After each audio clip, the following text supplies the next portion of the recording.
Chapter 945.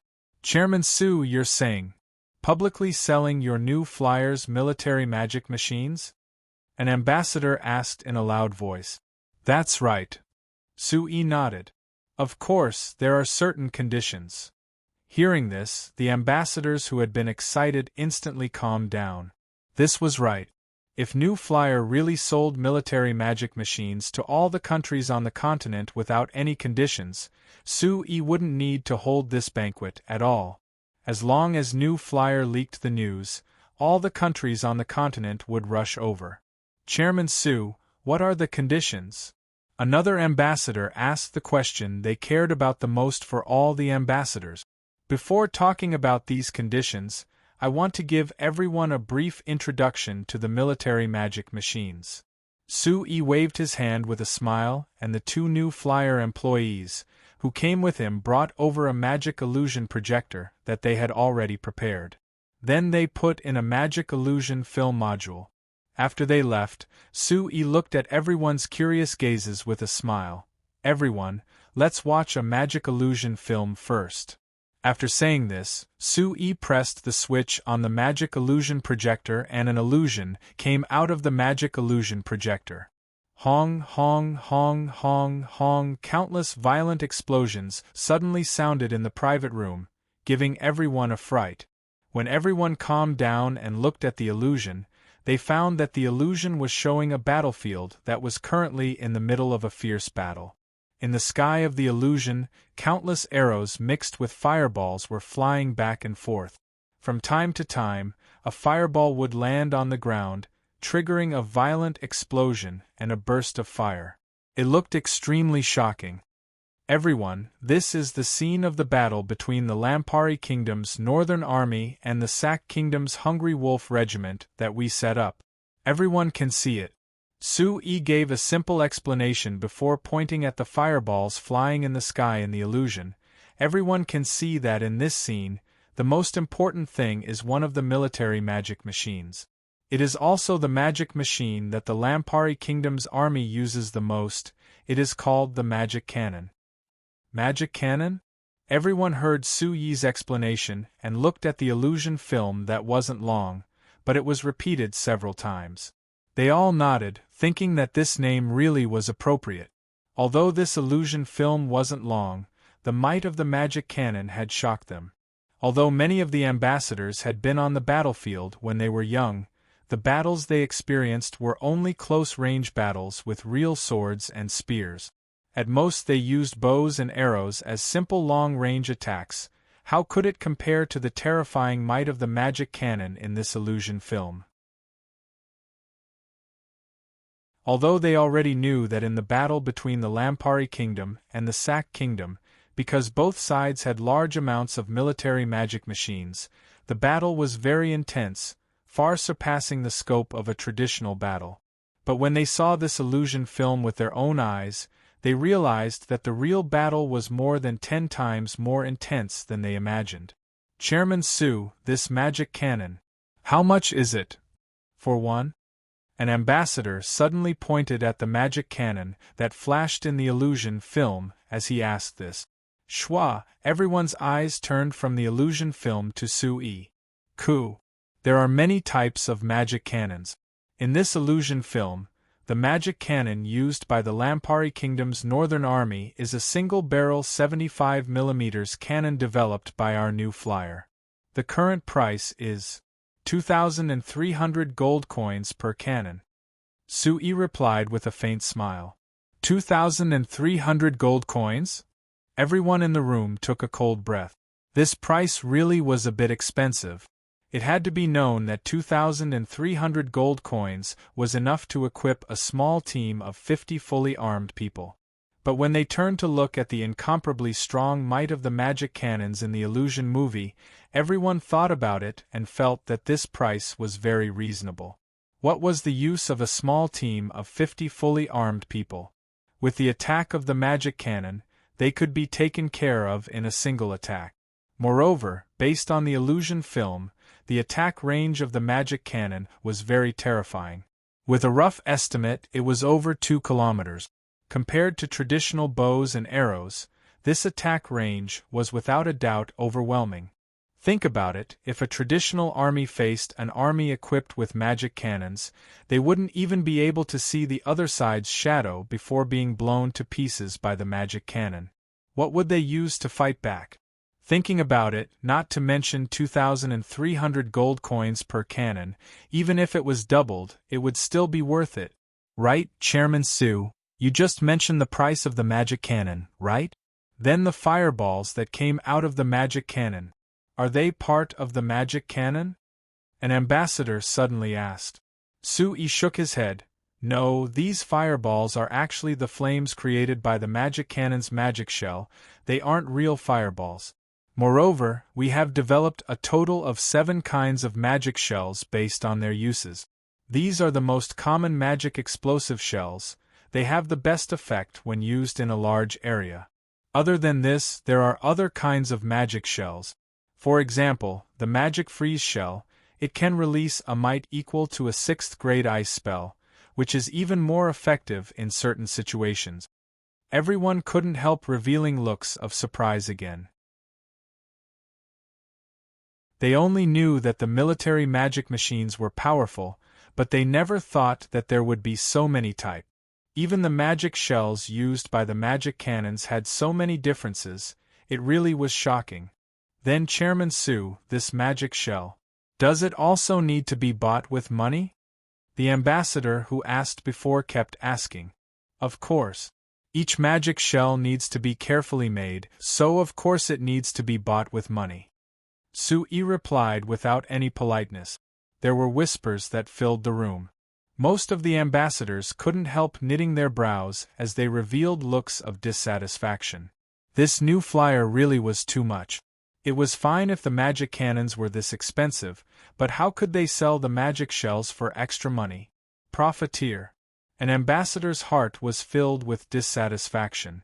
After thinking about it, he suddenly asked in a loud voice, Chairman Su, what you just said is based on the illusion film you released, but how do we know if your illusion film is fake or not? You see, it's just an illusion film. It's just an illusion. Although this ambassador's tone was a bit strange, his words were very reasonable. So the other ambassadors in the room all looked at Sui, waiting for his explanation. However, what they didn't expect was that Sui didn't have any thoughts of explaining at all. He just looked at the ambassador who asked this with a faint smile. If you don't believe me, you don't have to buy it. Hearing these words, the hearts of the ambassadors in the room couldn't help trembling. Sui was right, if they didn't believe him, they didn't have to buy it. However, did they have this choice? Since the Kingdom of Ruhr had repelled the Kanla Empire's invasion twice, the military magic machines produced by the new flyer had become the focus of attention of all the countries on the signs. With the Sak Kingdom's invasion of the Antilla Kingdom, followed by the 2 wars between the Lampari Kingdom and the Sak Kingdom, the military magic machines had a destructive impact on the traditional way of warfare on the continent. Now all the countries were clear that with this new way of warfare, the traditional way of warfare with swords, spears, bows and arrows couldn't resist at all. It wasn't exaggerated to say that the armies of any country wouldn't be able to resist the attacks of the terrifying military magic machines, so every country wanted to have enough military magic machines. Even if they didn't plan on using these military magic machines to invade other countries, they had to protect themselves. Sui could say, you don't have to buy it, but none of the ambassadors here dared to say that they really didn't want to buy it. The expression of the ambassador who questioned him changed. He shrunk his neck back and returned to the crowd, not daring to say another word. Sui looked around and seeing that no one else questioned him, the room returned to silence. He cleared his throat and said again, Everyone, you have already seen the might of the magic cannon in battle. I believe that you must be very interested in it, but you've forgotten a very important problem. Everyone doubtfully looked at Sui. What other problem could there be? This problem has always troubled me and my company, but because of our conditions we can't solve it right now. So although I want to sell the military magic machines to all the countries, I can't do it. This problem is... Sui paused. Our company's production capacity is seriously lacking. Everyone was stunned, but they understood. This was indeed the problem that everyone had thought of before receiving today's invitation. Although the new flyer was very famous on the signs, it was only a company in the Principality of Constantine in the southwest signs. In terms of scale, it couldn't compare to the famous large companies on the continent. With the current scale of the new flyer, even if they overestimated their production capacity, other than satisfying their own guards, it would be very good if they could supply the Lampari Kingdom and the Kingdom of Ruhr. How could they supply all the countries on the continent? If Sui wanted to raise some conditions because of this, they could understand. Understanding was one thing, but what were the conditions that Sui proposed? This was what everyone cared about the most.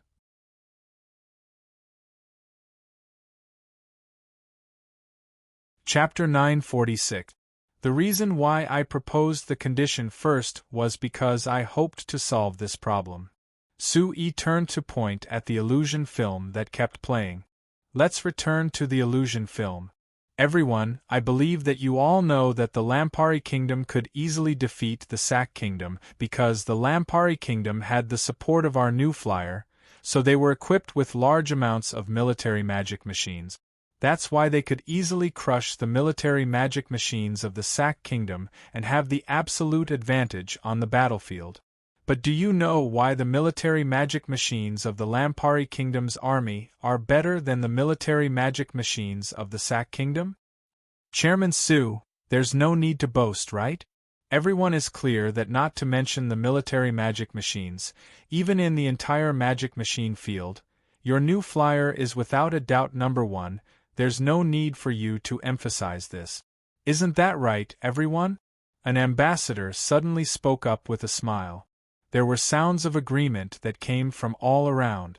If it was said that there were people who doubted before that since the Sack Kingdom could produce their own military magic machines, it meant that the military magic machines weren't that hard to develop, so they felt that the military magic machines of the Sack Kingdom weren't worse than the new flyer. But after the war between the Lampari Kingdom and the Sack Kingdom, there was no one who doubted the new flyer. Sui revealed a faint smile. What I want everyone to think about first isn't whether the magic machines of our new flyer are better than the magic machines of other companies or not. Rather, I hope that everyone can seriously consider what is good about them. Everyone knit their brows and revealed difficult looks. Chairman Su, aren't you forcing people to do something? We only have a superficial understanding of magic machines. How could we know what is good about them? That's right, Chairman Su, stop keeping us in suspense. Be direct, just tell us what you want to say, alright? That's right, Chairman Su, quickly tell us your conditions. As long as you say it, everyone can discuss it. Sui raised his hands and had everyone calm down again. Since you don't understand, I'll tell you the main reason. Sui turned around and pressed a button on the magic illusion projector, putting in another magic illusion film module before pressing the start button again. The room flickered and a new illusion appeared in the air. Everyone look, these are two different magic cannons. Sui pointed at the illusion as he spoke. Everyone focused and found that there were indeed two magic cannons in the illusion, slowly rotating with the illusion. If one seriously looked at it, they would find that not only were these two magic cannons different in appearance and color, they were also very different in structure. The one on the left is our new flyer's magic cannon. It is the single-barrel 75mm portable cannon that I introduced to you before. I'm sure you've seen its power in the previous illusion film. As for the magic cannon on the right, it is a magic cannon developed by the Sack Kingdom. This one was taken from the Sack Kingdom's army by the Lampari Kingdom, so I'm using it as a comparison. After hearing Suyi's explanation, everyone carefully looked at the illusion for a while before an ambassador couldn't help saying, "Chairman Su, why do I feel That the Sack Kingdom's magic cannon looks so awkward? Moreover, it's clearly much uglier. The others couldn't help looking at that person. They thought that even if this fellow wanted to flatter Sui, there was no need to be this obvious, right? It's just two pieces of iron, what's there to be awkward about, and whether it looks good or not. However, after hearing this, when they looked at the two magic cannons in the illusion, everyone felt that the Sack Kingdom's magic cannon on the right was more and more displeasing to the eye. Sui revealed a faint smile. If we're talking about the appearance, putting aside the coordination of the structure, our company has elven engineers as a reference, so naturally the magic cannons we produce will look better. Oh! Everyone revealed looks of understanding. Seeing everyone's reaction, Sui couldn't help shaking his head. These fellows' understanding of the military magic machines was just on the surface. Whether the magic cannon was strong or not, although it couldn't be said that it wasn't related to its appearance, it wasn't important at all. Everyone, after looking at the appearance, let's look at some details. Let's look at this first. Sui came to the magic illusion projector and pointed at the illusion, tapping on the barrels of the two magic cannons. In the overall structure of the magic cannon, the most important part is the barrel. Everyone can see that the surface of our new flyer's barrel is much smoother and more rounded than the Sack Kingdom's. Everyone seriously looked at it before nodding. It is indeed like this. Chairman Su, why is this? There are two reasons. One is the material and the other is the craftsmanship. Sui tapped on the two barrels again. Everyone, look, our new flyer's magic cannon. The barrel is made from the special C308 steel that our company specially refined for the magic cannon. This steel has strong resistance to high temperatures, friction, and corrosion, so it can reduce the damage caused by the impact of the magic shell, greatly increasing the durability of the barrel. As for the Sack Kingdom's magic cannon, it is made from the pig iron refined by the Sack Kingdom. Although it can still be used to fire magic shells, it is far inferior to the C308 steel in terms of resistance. Everyone, look, the Sack Kingdom's magic cannon has clear signs of wear on the outside, so it can be imagined that the inside of the barrel has been seriously damaged. If nothing unexpected happens, this magic cannon won't be able to fire 100 magic shells before it's destroyed. It can't be, right? It can't last this long? Everyone was stunned.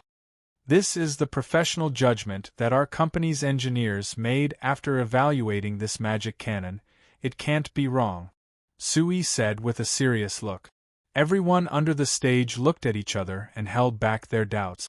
If Sui said, "You don't have to buy it if you don't believe," that would be too embarrassing. This is the difference in the material. As for the craftsmanship, we can see it just by looking at the outside of the barrel. The Sack Kingdom's magic cannon has a rough outside, and there are even potholes that can be seen with the naked eye. It can be seen that the Sack Kingdom's magic cannon craftsmanship is far from enough. With these words, everyone didn't have any thoughts of doubting him at all. This was because the craftsmanship that Sui mentioned, they didn't have any concept of this before. If Sui was talking about craftsmanship, they could understand it, but this thing clearly wasn't made by hand. If the craftsmanship isn't clear enough on the barrel, then let's look here. Sui pointed at the base of the two magic cannons. Pay attention to this place. This is where the barrel is connected to the base. If it isn't tight enough, it will cause the magic cannon to shake when firing the magic shell, which will seriously affect the accuracy. It might even cause the magic shell to not be fired smoothly and cause it to explode. Everyone looked in the direction that Sui was pointing at when they heard this. After seriously looking at it for a bit, everyone found that the base bearing of the new flyer's magic cannon was tightly connected and both sides were at the same height. The barrel of the magic cannon was very stable when placed on the base. The Sack Kingdom's magic cannon's bearing had a very clear gap where several fingers could be inserted. Moreover, looking at it, one side was high and one side was low. being placed on this base. The magic cannons were a bit crooked. It was no wonder people felt it was a bit awkward looking at it. The most important thing was that this magic cannon would shake when firing the magic shell, which made people feel it was very dangerous.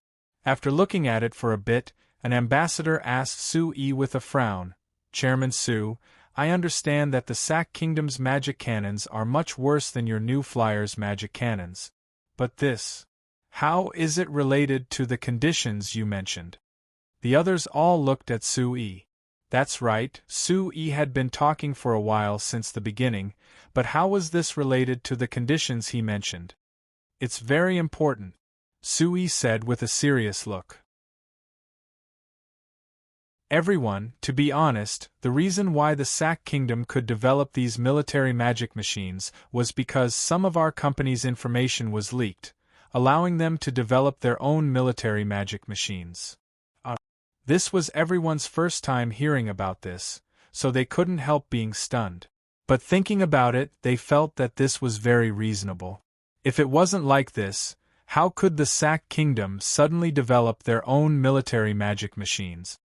But everyone can see that even with this information, it is very difficult for the Sac Kingdom to develop their own military magic machines.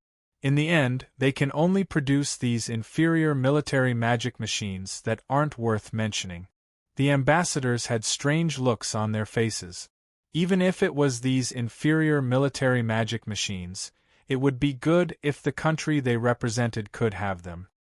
What I want to tell everyone through this matter is that even if I give all the information on the military magic machines to you, it is impossible for you to develop excellent military magic machines on your own," Sui said. Seeing that quite a few people weren't convinced, Sui revealed a smile before continuing, "Don't doubt this.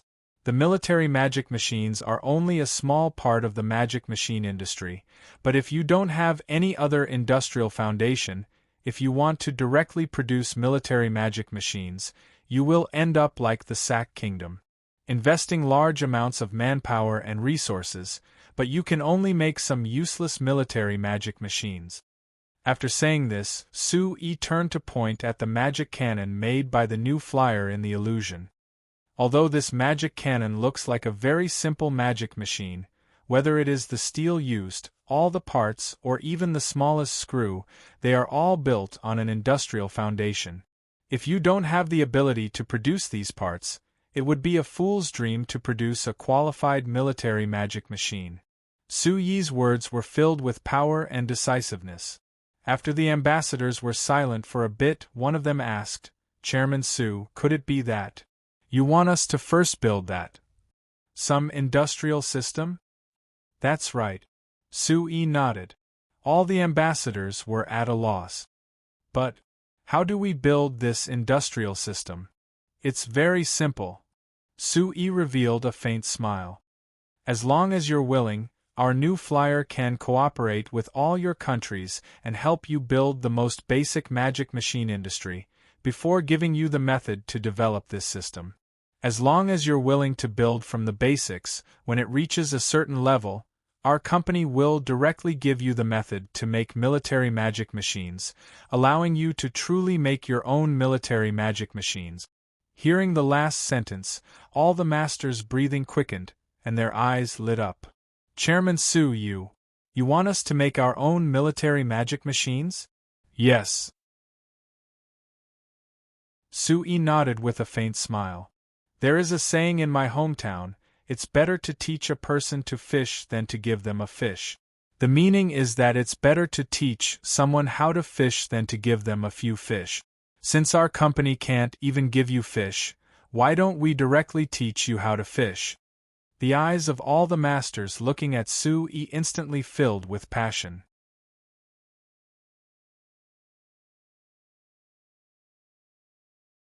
Chapter 947. Sui. Although I know that your ideas have always been different this time. Seveni slightly knit her brows as she looked at Sui with eyes filled with confusion. "But this time, isn't it a bit too different? Why don't you just say that I'm crazy like everyone else?" Sui spread his hands and revealed a relaxed smile. "Anyway, This isn't the first time I've been called this. Of course you're already used to it. Seveni rolled her eyes. Seveni rolled her eyes at him. But I still don't understand. Why did you make this decision? Is it very hard to understand? Of course it's very hard to understand. Seeing Su Yi's relaxed appearance, Seveni was a bit angry. The military magic machines are such an important thing, but you actually promised to let the other countries have the method to make them. How can I understand this?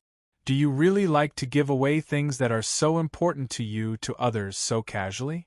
Not to mention the military magic machine technology this time, the cement, the household magic machine technology, and etc. are all like this. Is it very fun to do this? Su Yi was a bit surprised by Seveni's sudden intense reaction. He looked at her in surprise before asking back, Seveni, the one who benefited the most from this was the Lampari kingdom. So I was very happy with your decision before, but this time, I'm very unhappy. Seveni said with a serious look. Seveni said with a serious look. Moreover, the military magic machine technology you're planning on transferring this time is more important than anything else. Before you did this, did you consider our Lampari kingdom's position? Did you consider my thoughts? Su-Yi couldn't help scratching his head as his heart was filled with confusion. Seveni's tone was a bit strange when she said this. Seveni, although I've decided to let the other countries on the continent have the military magic machine technology, I've given them a condition, which is that they must have a certain industrial base. This so-called industrial base will be determined by our Frestek Chamber of Commerce, and it will be divided into grades. Once they reach a certain level, we will release a certain amount of technology to them. You should be clear on this, right? Of course I know. But this will allow the other countries to have the military magic machines, right? It's fine if it's a small country, but if large empires like the Mala Empire or the Kanla Empire have the technology, what do you think will happen? Seveni asked back. Nothing. Su-Yi shook his head. Creating a certain industrial base and a complete industrial system isn't an easy matter. You should be clear on this. This means that even if the other countries choose to join this plan, they can't surpass the Lampari kingdom in terms of military magic machines. They can't threaten you. Is that so? Seveni gave a soft sigh. After being silent for a bit, she revealed a faint smile again and said to Su-Yi with a nod, "All right, I know that your dream has always been to use the magic machine industry to change the continent, letting everyone's lives improve because of the magic machine industry. Your current method isn't wrong, but Su-Yi, have you thought that this isn't very efficient? S's not high?" Su-Yi was surprised. What do you mean? Although the other countries on the continent are interested in the military magic machines, you can use this to entice them to develop the magic machine industry in their country, so there will be many countries that will support you. But each country has different strength and their determination to cooperate with this plan is different. I'm afraid it'll be good if half of the countries are willing to invest enough manpower and money in this. I've given them the chance to choose. So if they aren't willing, there's nothing I can do. Su-Yi gave a shrug and spread his hands. But if they are eliminated by the world because they are behind, they can't blame me. Since it's like this, why don't you just choose a country to support and use the military magic machines to unify the continent? Then you can naturally promote the magic machine industry? Su-Yi looked at Seveni in surprise. Are you talking about yourself? Seveni nodded without any hesitation. Yes. Su-Yi, our Lampari kingdom, already has a very good magic machine industry foundation. As long as you give us a bit more support, we can easily create a complete magic machine industry system. If you're willing to give us more support in terms of military magic machines, I believe we can easily defeat the surrounding countries and smoothly develop the magic machine industry in the surrounding countries. If we have enough time, it isn't impossible to unify the continent. Su-Yi seriously looked at Seveni for a while before he couldn't help slightly knitting his brows. 70. You are the queen of the Lampari kingdom. From your position, it is normal to have this idea. But if I really plan on doing this, wouldn't the Mala Empire be a much better choice than the Lampari kingdom? But the Malar Empire's relationship with you and the new flyer isn't as deep as ours, 70 said with a smile. No, relationships can be cultivated. I believe that the Malar Empire will be very willing to cultivate this relationship with us. Sui still shook his head. Seeing that 70 still wanted to say something, Sui raised his hand to cut her off. He said with a serious look, 70, I understand your thoughts and I also had this idea before. Then, why aren't you willing to do this? 70 couldn't help asking. Because, after seriously considering it, I've found that this method is very inefficient, Sui said in a deep voice. Why? 70 revealed a confused look. As long as you're willing to fully support us, with the power of the military magic machines, there isn't a single country that can stop us on the battlefield. It won't be hard to conquer the other countries. You're thinking too much. Sui shook his head. 70, you are the queen of the Lampari kingdom, so you should know better than anyone. Tell me, in this war between the Lampari kingdom and the Sak kingdom, how much did the Lampari kingdom spend? 70 was stunned. Her expression changed several times before she finally replied in a low voice. According to the statistics of the finance department, it's around 4,700,000 gold coins. Look, this war lasted less than a month and it went very smoothly, but we've already spent 4,700,000 gold coins. If it was a larger-scale war that lasted longer, how much do you think it would cost? Sui kept asking. 70 slightly knit her brows and refuted in an unconvinced voice, but we can still obtain enough compensation from the Sak kingdom. Adding in the other benefits, the final profit is far more than the 4,700,000 gold coins spent. In short, this is still a profit. Could it be that this isn't good? But you have to invest a large amount in the 7 cities we received from the Sak kingdom, right? Tell me, with the investment, do you still dare say that you've made a profit? 70 was silent for a bit before saying, Sui, I don't understand how your question is related to what you said before. It's related to a lot, Sui said with a serious look. With the Lampari kingdom's current strength, it's already hard to conquer the Sak kingdom. To conquer the entire continent, how long do you think it would take? 70 could only be silent again. She was very clear that Sui's words were very reasonable. Even if there was no lack of countries in the history of signs that conquered the continent with military might, these countries were all short-lived and couldn't last long. Moreover, even for these countries, it took several hundred years of accumulation for many generations to have this kind of strength. It wasn't something that could be achieved overnight. Although the Lampari kingdom had been established for several hundred years, they had always been a weak and small country, so they didn't have this kind of background. Even if they had the powerful military magic machines developed by New Flyer, giving them an absolute advantage on the battlefield, war wasn't decided by the battlefield. What was more important was the things outside the battlefield. For example, logistics or the political environment, or it wasn't a problem to win 1 or 2 battles, but to win more battles and conquer other countries, it wasn't something that could be solved with military magic machines. I know. Our Lampari kingdom is too weak compared to the other countries on the continent. It's impossible for us to support you and New Flyer like the Malar Empire, but Sui, you really can't wait? 70 said with a sigh.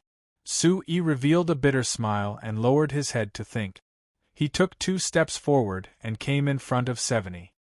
He put his hands on her shoulders and looked into 70's eyes as he said in a deep voice, 70, if I have to choose a country on the signs to support, I will definitely choose the Lampari kingdom. It's not for anything else, it's just because you are the queen of the Lampari kingdom. 70 trembled and her eyes were covered in a layer of mist. Then why are you? but I said it just now, if I rely on the Lampari Kingdom to realize my dream, it will take too long and I can't wait. Even if I can break through to become an archmagus, I will only live for a short 100 years and a third of that has already passed. So in the remaining 2/3 of the time, I have to grasp it and do everything I can to push this dream forward. Can you understand me? Seeing Su Yi's sincere eyes and feeling the warm breath coming from Su Yi's nostrils, Seveni's eyes became more blurred. After a bit of silence, Seveni slowly nodded. All right, since this is your decision, I won't say anything else. Then, let's end our conversation here. You don't seem to be in a good mood today, so pay attention to your rest. I'll be heading back first. Su Yi put down his hands and said goodbye to Seveni. Seveni didn't stop him, she just watched Su Yi leave in a daze for a while. When he was far away, she muttered to herself in a low voice. Do you know that I'm not interested in making the Lampari Kingdom strong at all? Everything is for you. And the child?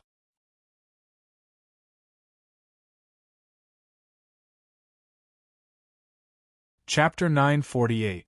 Su Yi's declaration on behalf of the new flyer quickly spread to every country on the signs. In just a single month, there were 35 large and small countries that expressed their willingness to cooperate with the new flyer through different channels, using Xinfei's standards to build a magic machine industry. For these countries, cooperating with the Frestec Chamber of Commerce had only benefit, because the new flyer promised that it would help these countries build a magic machine industry, helping them complete the most basic industrial reforms. The first one was the agricultural industrialization. The agricultural industrialization, the new flyer gave a specific standard. It was to let these countries use agricultural magic machines to reclaim land, harvest, and process agricultural product. At the same time, the Moon Shadow Chamber of Commerce would cooperate with the new flyer to build fertilizer factories in the countries that cooperated with the new flyer. They would provide fertilizer for these countries, which would greatly increase the grain yield of these countries. This was a temptation that almost all the countries on the signs couldn't resist. It had to be known on the continent because of the low production level. If there was a country that could feed all its citizens, it could already be considered a very outstanding country. Even in the signs that were considered stable, over half of the countries were in famine all year round.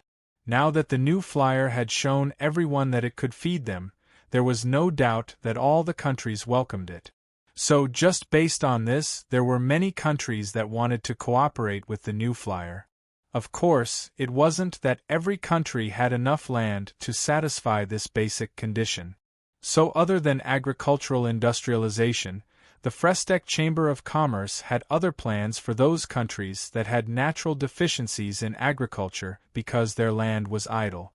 For example, in the first batch of countries that wanted to cooperate with the new flyer, there was a small country by the sea to the southeast of the Kanla Empire called the Venez Duchy. Because most of their land was filled with rainforests and lakes, there wasn't much land in the Venez Duchy that could be used for farming. Although they relied on the vegetation and prey in the rainforests, as well as the rich aquatic products in the lakes and rivers to keep the people of the Venez Duchy from starving, their living conditions couldn't be improved. So they asked the new flyer for help, hoping that the new flyer could use the power of magic machines to change this situation. Based on this situation, the initial plan that the Frestec Chamber of Commerce proposed to the Wines Duchy was to use the magic logging machines to cut down the rainforest. At the same time, they would build 5 roads in the Wines Duchy, completing the most basic road network. It would make it easier to gather the rich timber and aquatic resources of the Wines Duchy. Then they would build a port on the southern coast and use the sea to transport these precious resources to other countries to be sold. For this, the new flyer would build 3 logging mills, 6 river harbors, and 1 sea harbor in the Venez Duchy. At the same time, they would provide 20 small river transport magic boats and 50 large transport magic cars to the Venez Duchy for free. This would combine land and river transport, increasing the transport efficiency of the Venus Duchy. Apart from agricultural industrialization, this was a basic industrialization plan proposed for the situation of the Venus Duchy. The Venice Duchy approved of this plan very much.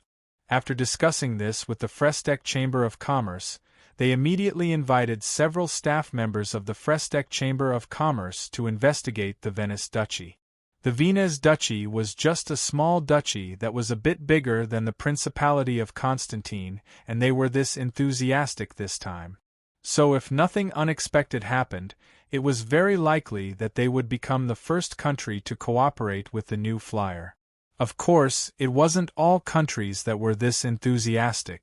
Other than some countries that weren't familiar with the new flyer and the military magic machines because of the restriction of information, they doubted the cooperation plan proposed by the new flyer. The Malar Empire and the Canla Empire, the two most important empires on the signs, weren't that enthusiastic about this plan. In the cooperation plan proposed by the new flyer, most of the time it was led by the new flyer and the other countries cooperating. This was something that the two empires couldn't accept. As the two largest empires on the continent, how could they allow a small company to order them around? So even if they cooperated with the new flyer, they should be the ones in charge. But this didn't mean that they weren't interested in the military magic machines. After the new flyer announced this plan, the two empires immediately sent people to contact the new flyer in secret. Although they didn't intend to accept this cooperation plan, the two empires clearly expressed to the new flyer that they could purchase military magic machines from the new flyer at a high price. At the same time, they also had to reduce the tariffs on the military magic machines produced by the new flyer and promote them officially. Apart from that, the two empires once again reiterated their strong interest in the military magic machine manufacturing technology and expressed that they could pay a sufficient price for the new flyer to transfer the relevant technology. The new flyer didn't reject them directly. Instead, they used a delaying tactic. Although they expressed that they could sell a certain amount of military magic machines to the two empires, they also expressed that they couldn't satisfy more demand due to the severe lack of production capacity. The two empires couldn't do anything about it and were forced to accept it. But due to the impact of this incident, the two empires once again opened up more of their domestic market to the new flyer and offered many favorable conditions. The Malar Empire had a pleasant cooperation with the new flyer to begin with. Now they took the opportunity to openly invite the new flyer through the Malar Empire, allowing the new flyer to invest in various magic machine factories in the Malar Empire. Although the Malar Empire didn't participate in the cooperation plan with the new flyer, with its massive strength, it was truly building the foundation of the magic machine industry. As for the Canla Empire, due to their awkward relationship with the new flyer, they weren't as straightforward as the Mala Empire. But even though it wasn't an official invitation, they still removed many restrictions in private. The most obvious thing was that when the Fresteck Chamber of Commerce's caravans and transport fleets entered the Kandra Empire, the inspection they received had been greatly weakened. It was no longer as harsh as before, as if it was to guard against thieves. The new flyer naturally welcomed this change, so while vigorously promoting this cooperation plan, they also actively contacted the two empires, trying to extend their tentacles into the two empires. However, while the new flyer was using the influence of the war between the Lampari Kingdom and the Sak Kingdom to expand their influence on the signs, the continent's Magicians' Union headquarters jumped out at this time. In October, there was an announcement from the Magicians' Union headquarters that was sent to the Sorcerers' Guild branches in each country. This announcement was different from the Sorcerers' Guild that wasn't circulated in the Sorcerers' Guild, rather it was announced by the Magicians' Union headquarters. It was clear that they wanted everyone to know about it. The content of this announcement attracted everyone's attention.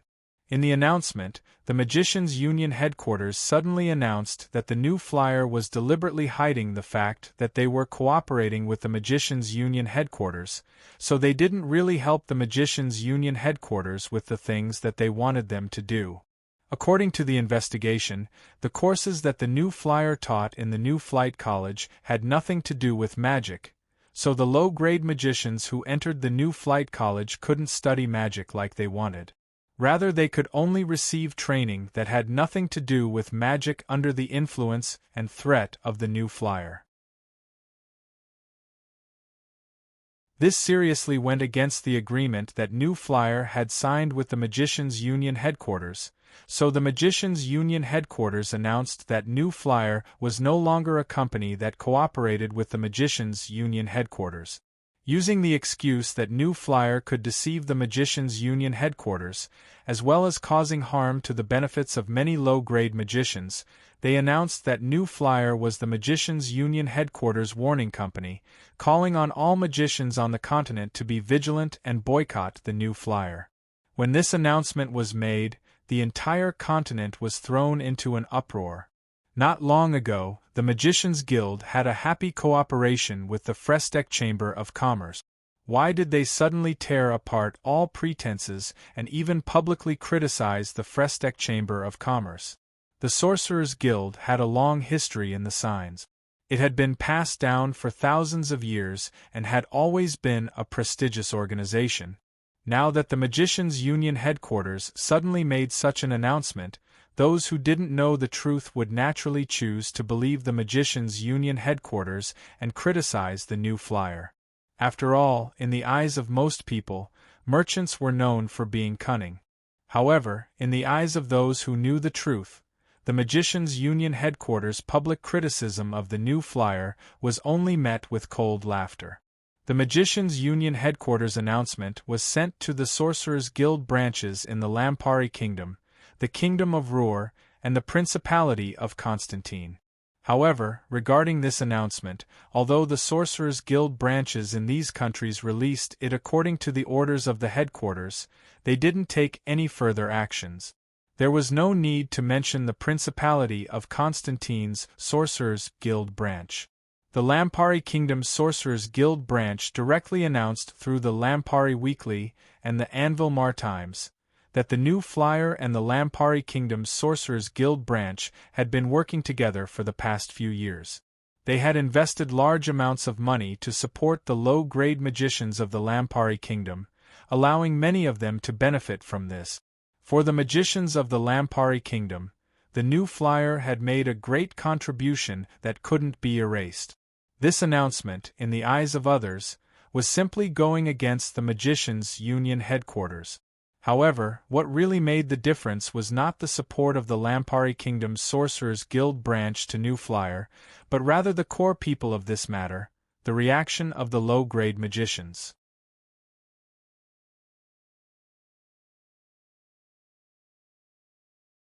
Chapter 949. Although the advanced mages were a major part of the Magic Research Institute of New Flying Chamber of Commerce, and were responsible for the research and development of magic for New Flyer, the ones who truly made up this huge chamber of commerce were the low-level mages. In New Flyer, the division of labor in this area was very clear. The advanced mages would usually enter the Academy of Magic to do research and development, while the mages who had a hard time making breakthroughs in magic, or were still low-level mages for the time being, would enter the actual front line of work. They would draw magic arrays for the core part of each magic machine, the magic power source. This part of the work was also very important, because without them, no magic machine could be truly operated. And although this part looked simple, it was the part that required the most manpower. New Flyer currently had a total of more than 5,000 mages, but only 700 of them were doing research in the Academy of Magic. The other 4,000 were all doing the basic work of drawing magic arrays. If they lost the support of these mages, New Flyer could be said to be in a state of paralysis, unable to continue operating. Moreover, ordinary workers could be hired to replace them, but mages were too few in number, and it was difficult to replace them.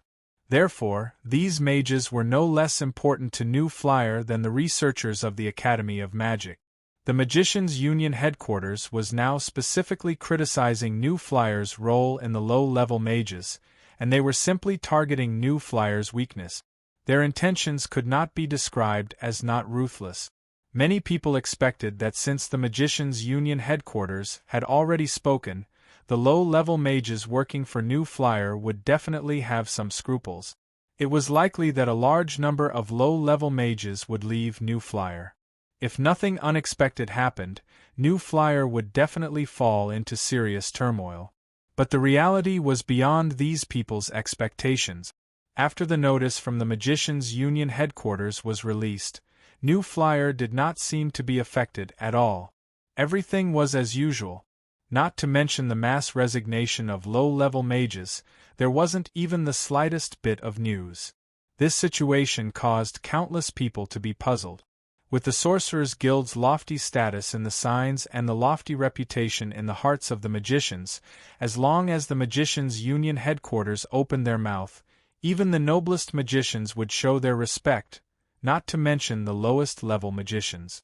According to everyone's expectations, after the Magicians' Union headquarters gave the order, not only would the low-ranked mages from New Flyer leave New Flyer, even the high-ranked mages who worked as researchers in the Academy of Magic should resign. Otherwise, wouldn't that be going against the orders of the Magicians' Union headquarters? With such doubts in mind, some people quietly came to the Principality of Constantine. With the rapid development of New Flyer in recent years, the area of the New Flight Commerce main base had also been expanding. Most of Su Yi's private territory had already been taken up by the industrial district. The living area from before was no longer enough, so he had moved out 2 years ago. He had built a large living area on the east bank of the abundant river, facing the industrial district on the other side of the river.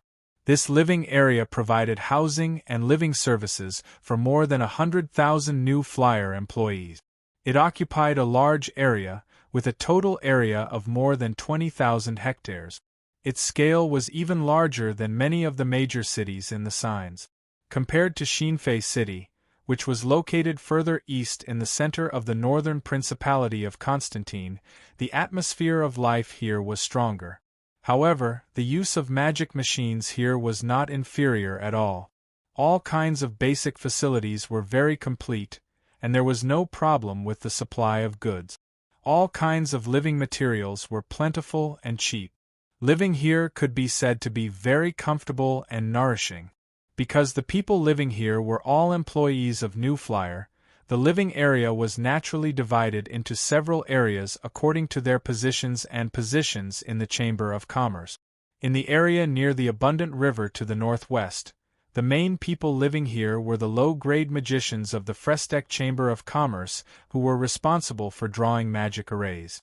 Compared to the high-level magicians in the Academy of Magic, who were workaholics and spent most of their time sleeping in the Academy of Magic, these low-level magicians were at most level 3 magicians.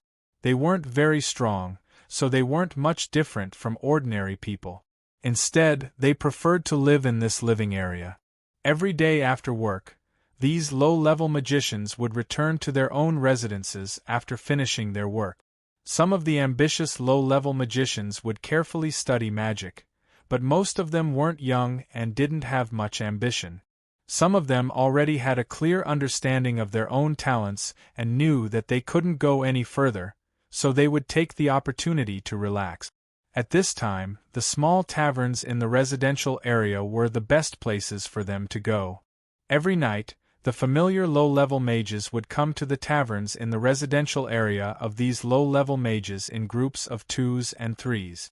They would order a few appetizers and drink the fine wine produced by the dwarven wineries, while chatting and laughing freely to ease the tiredness of the day's work. Although the Rolling Stone Tavern wasn't the biggest tavern in the residential area, it was the one with the most people. It wasn't for anything else, it was because the owner of the tavern was a dwarf, so the wine was cheap and good. Another night had fallen, and the Rolling Stone Tavern was packed with people as usual. It was as noisy as ever. The atmosphere in the tavern was very lively today because the new Flyers Magic Car Race had been tested for 2 years and had finally become an official Magic Car Race championship. Moreover, the first official race had been held at the track outside Shinfei City yesterday. The Magic Car Race had attracted a lot of attention before and many people had placed small bets. Now that it had become an official championship, it attracted even more attention. Before the race, there were even more people placing bets. Of the low-level magicians drinking in the tavern, there were quite a few who had placed bets. Although because the new flyer had ordered their employees to bet, they didn't dare place too much bets, there was still something to pay attention to. So after the results came out, the people who won were naturally happy and the people who lost couldn't help cursing out to vent their anger. In this aspect, magicians were no different from normal people.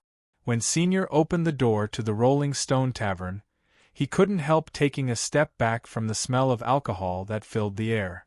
After calming himself down, he walked in. When he really walked in and got used to the environment of the tavern, he found that the smell of alcohol that rushed into his nose was not that pungent. Instead, it emitted a faintly discernible fragrance.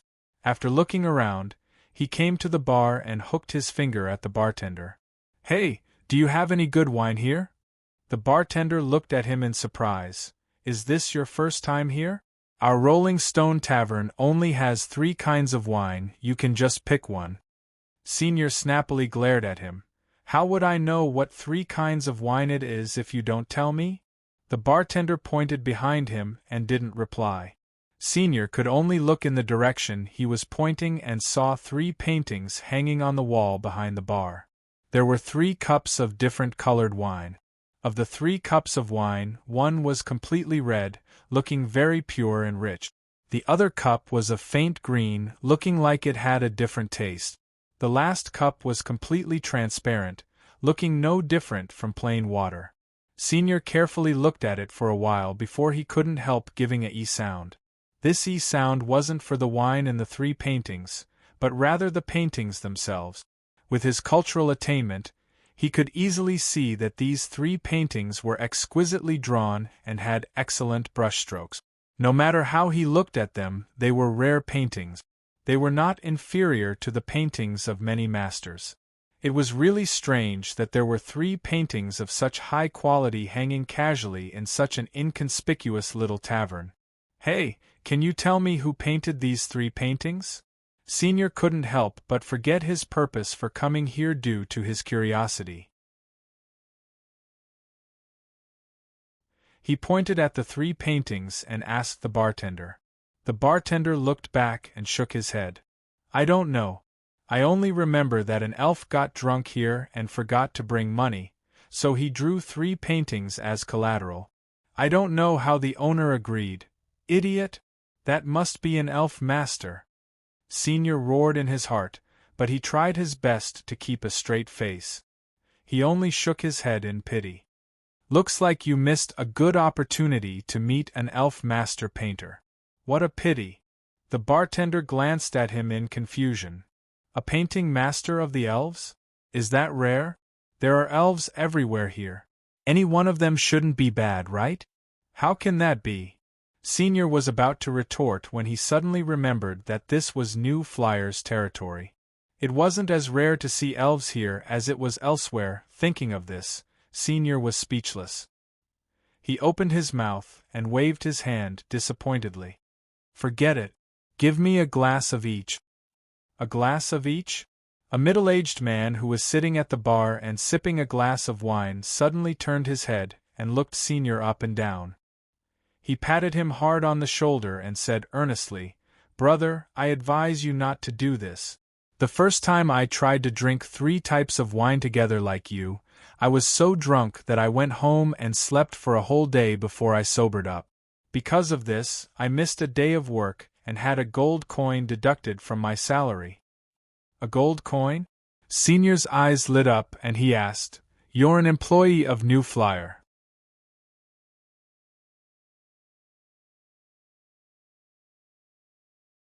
Chapter 950.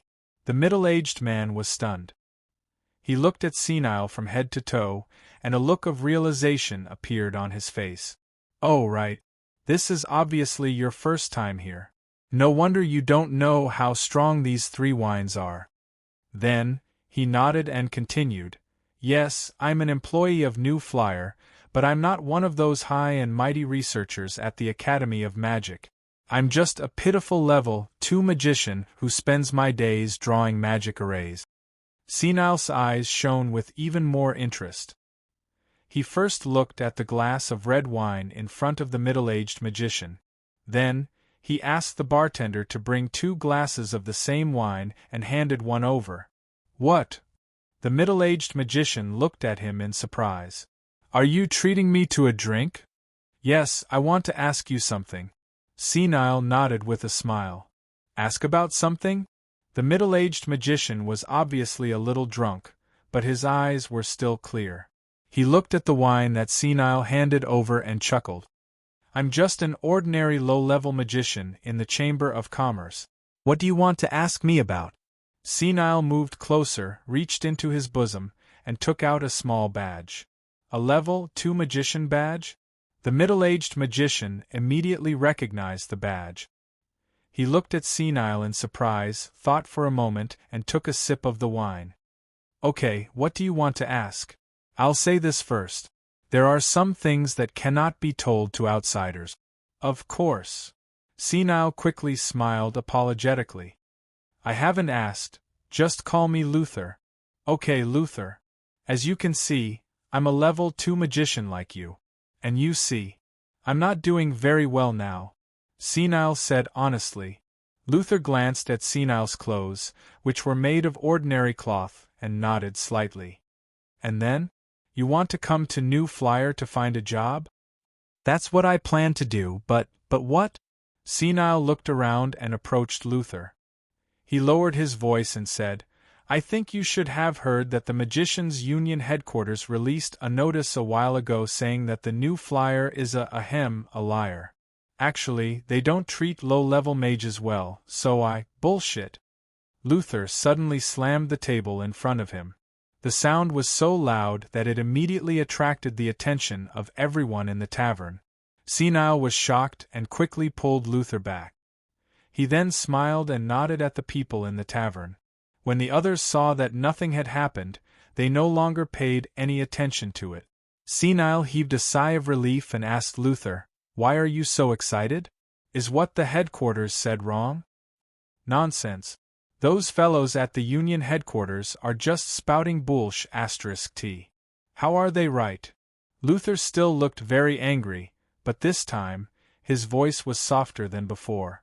In this noisy tavern, it didn't attract much attention. Is that so? Senile looked at Luther suspiciously. So, New Flyer is actually very good to the low-level magicians. Of course, Luther said without hesitation. Other than New Flyer, which other merchant guild would give low-level magicians like us a salary of 20 gold coins a month? 20 gold coins a month? That's quite a lot. Senile pondered for a moment before asking, but the headquarters said, New Flyer only squeezes low-level magicians to do meaningless work for them. They draw magic arrays all day long, and it doesn't help the low-level magicians improve their magic skills at all. Bullshit!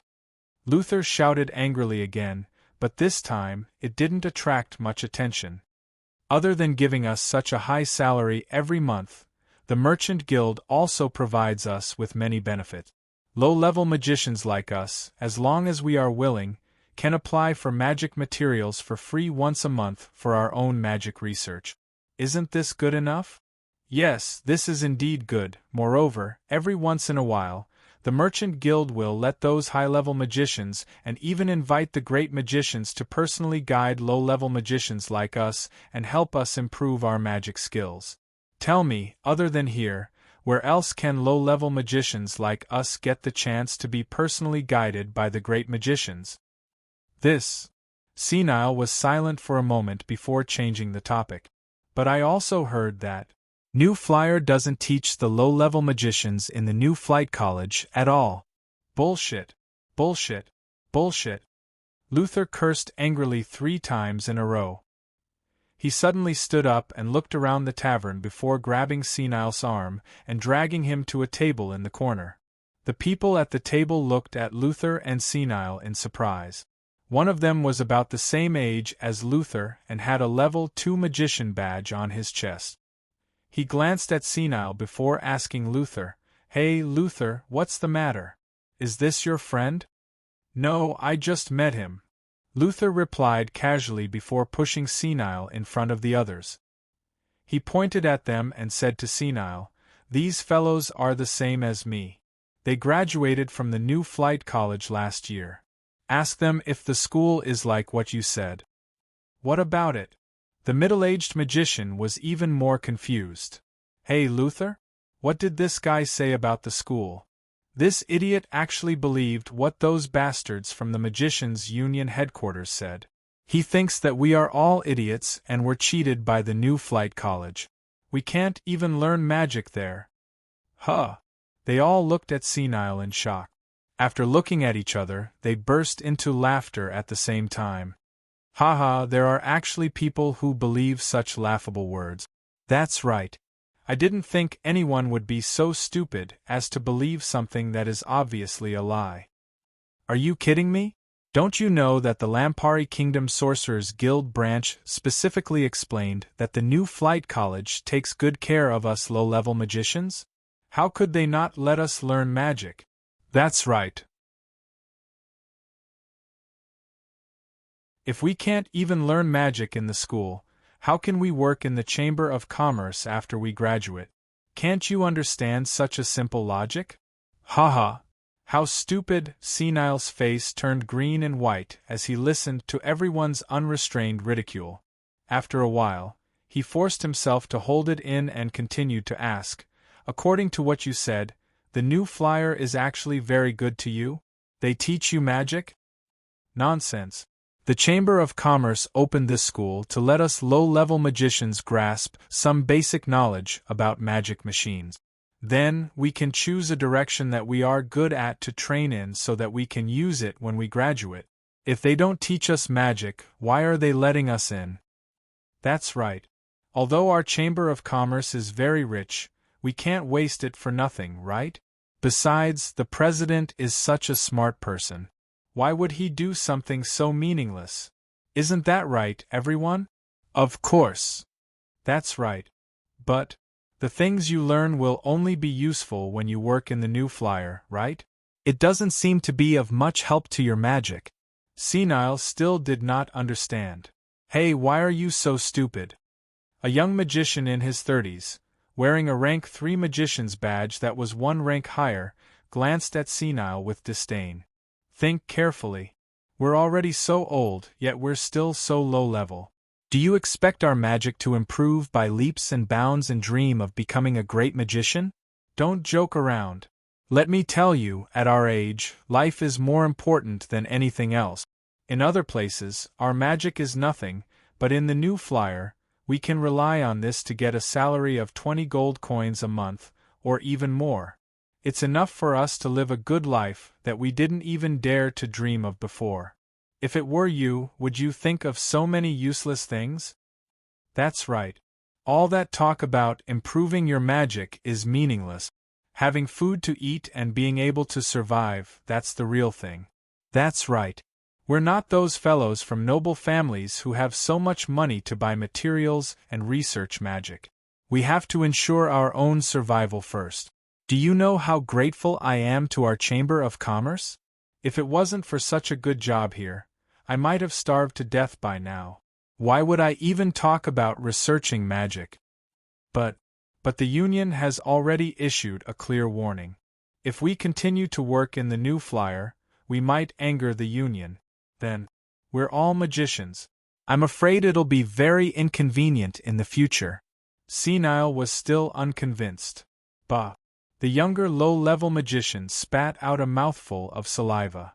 Those bastards at the Union made it sound so nice. They said that for the sake of us low-level magicians, They advised us to stay away from the new flyer. Tui. If we leave the new flyer, will the union give us a salary of 20 gold coins a month? Will they be able to give us such a good life? If they can't, then why are they spouting nonsense? That's right.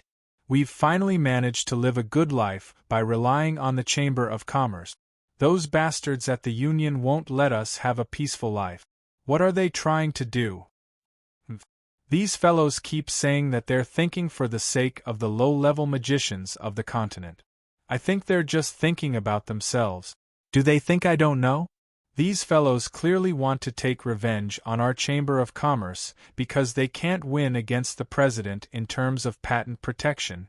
F***ck, what a bunch of hypocrites! Senile was speechless when he saw how agitated the group was.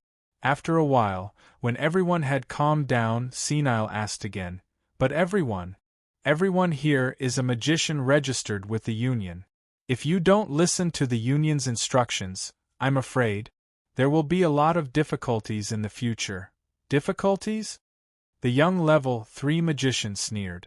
He lowered his head to look at the level 3 magician badge on his chest. Suddenly, he tore it off and threw it lightly on the table. These fellows don't care about us at all. I don't care if they die. At most, I'll withdraw from the Sorcerers' Guild and not be under their control. Senile was stunned. He was about to say something when he realized that the people around him, including Luther, had either ripped off their badges from their chests or taken them out from their pockets and thrown them all on the table. A total of 7 badges were mixed together, reflecting different colors of light. It looked rather dazzling. Senile looked at the magic badges that were still rolling on the table and was completely stunned.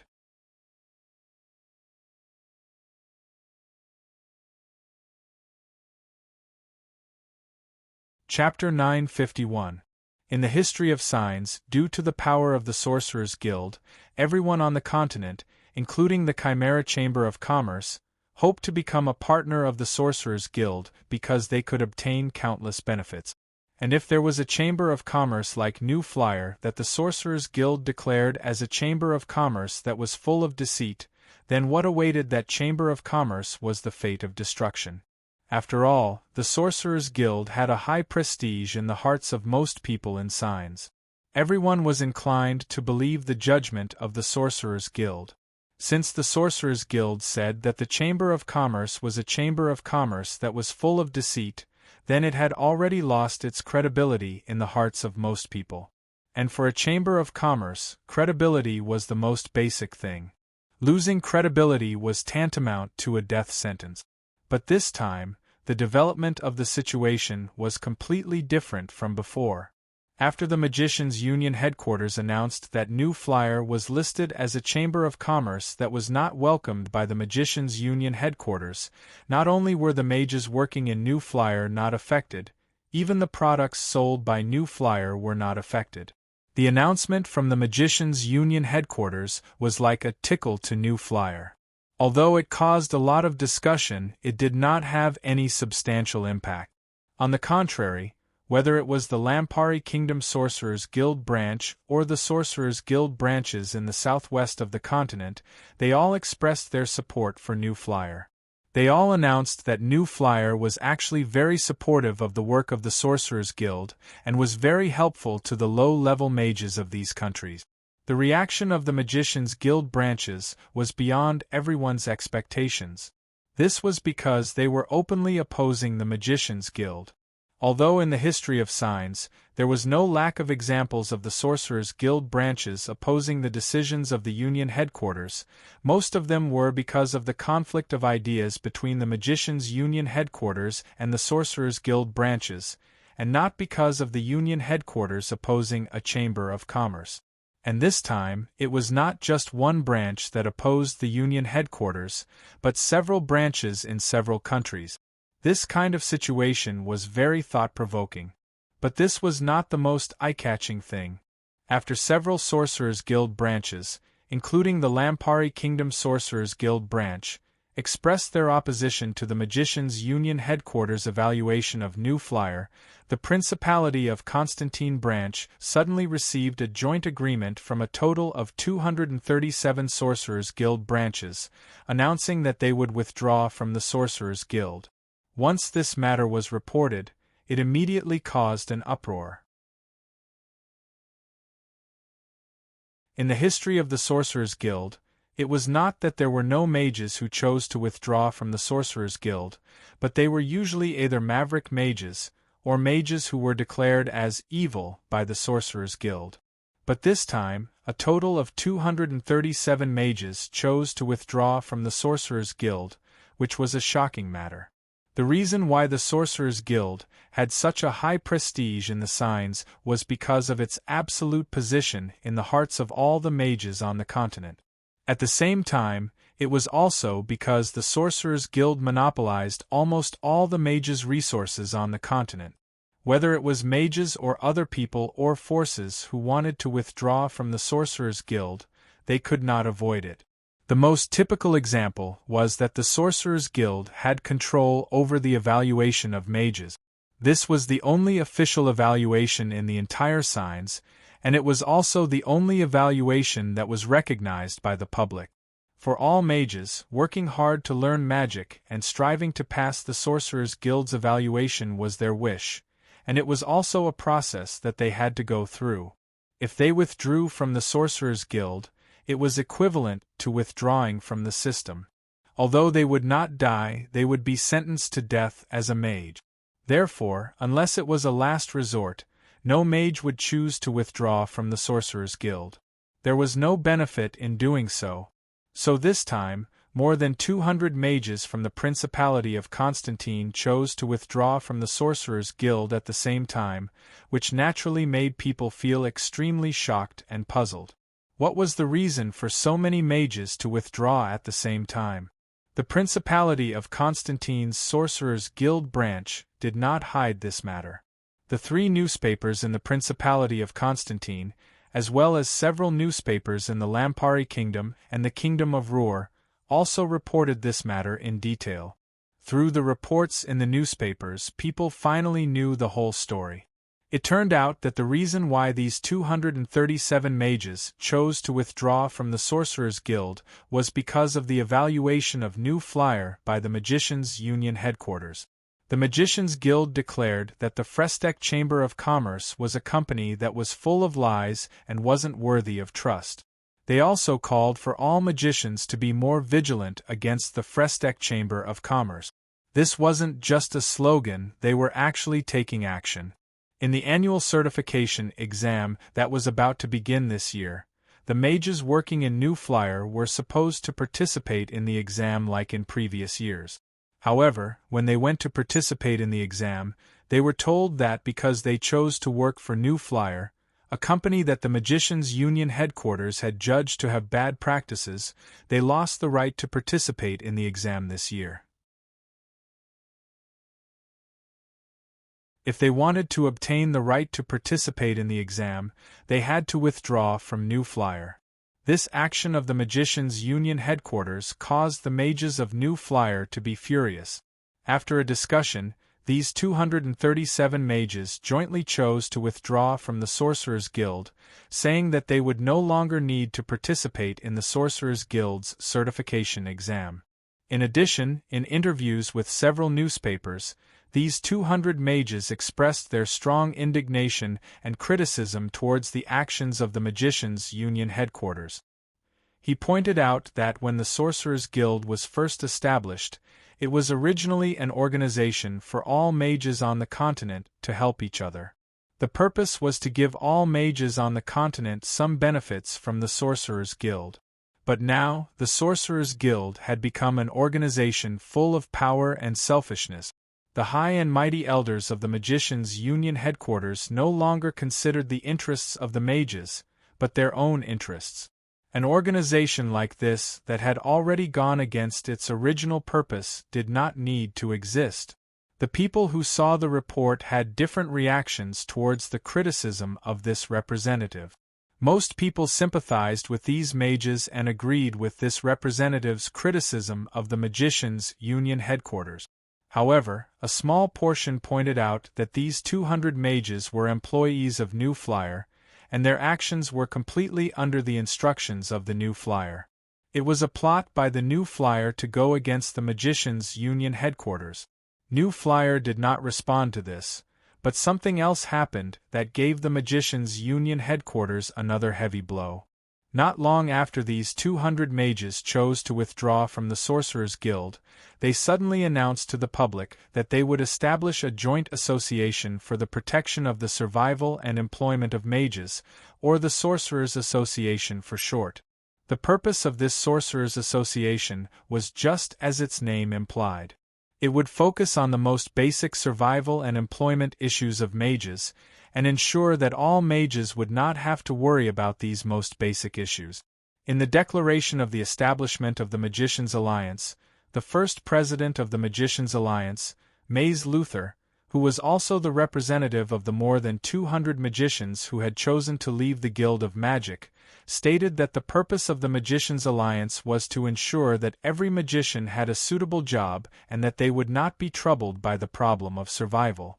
For this reason, the Sorcerers' Association would work closely with countless companies, including New Flyer, to ensure that every mage, especially those low-level mages, would be able to enjoy good job training and ensure that they had good skills to work with magic. This way, the time that these mages had previously spent on magic research would not be completely wasted, and they would be able to apply what they had learned. It would also allow them to maintain their focus and passion for magic through work, and further improve their magic skills. Compared to the loosely organized Sorcerers' Guild, which had gradually developed from a cooperative organization to a management organization, the Sorcerers' Association, which was more focused on the practical benefits of mages, especially low-level mages, was clearly superior. Thus, in less than a month after the establishment of the Sorcerers' Association, an astonishing number of over 10,000 mages expressed their willingness to join the Sorcerers' Association. This number instantly shattered the rumors that the Sorcerers' Association was controlled by New Flyer, because New Flyer did not have more than 10,000 mages as employees. Although over 3,000 of the mages that joined the Sorcerers' Association were employees of New Flyer, more than half of the remaining 70,000 mages came from other organizations and countries outside of New Flyer. Of course, no one would believe that the Sorcerers' Association was completely unrelated to New Flyer, because on the second day after the establishment of the Sorcerers' Association, the Sorcerers' Association announced to the public that they had reached a cooperation agreement with New Flyer. They would provide free professional training related to magic machine manufacturing to the mages that joined the Sorcerers' Association, and would also give the Sorcerers' Association 500 recruitment slots and 3,000 recommendation slots to work at other magic machine companies. Being able to work at New Flyer was naturally extremely attractive to many low-level mages, and even if they couldn't work at New Flyer, being able to work at other magic machine companies was also something that they couldn't wish for more. Thus, as soon as this announcement was made, the low-level mages that chose to join the Sorcerers' Association immediately swarmed over, resulting in a grand occasion of over 10,000 new members in less than a month. However, when faced with this situation, most of the people who had nothing to do with it still had the mentality of watching a good show. This Sorcerers' Association was simply poaching the Sorcerers' Guild's members. Thus, how could the Sorcerers' Guild that had controlled the mages on this continent for over 2,000 years sit by and watch this happen?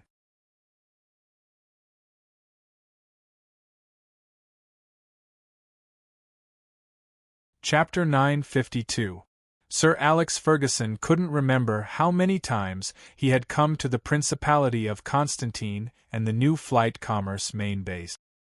He only remembered that every time he came, he would find that this place had undergone a huge transformation, as if it had changed to a new place.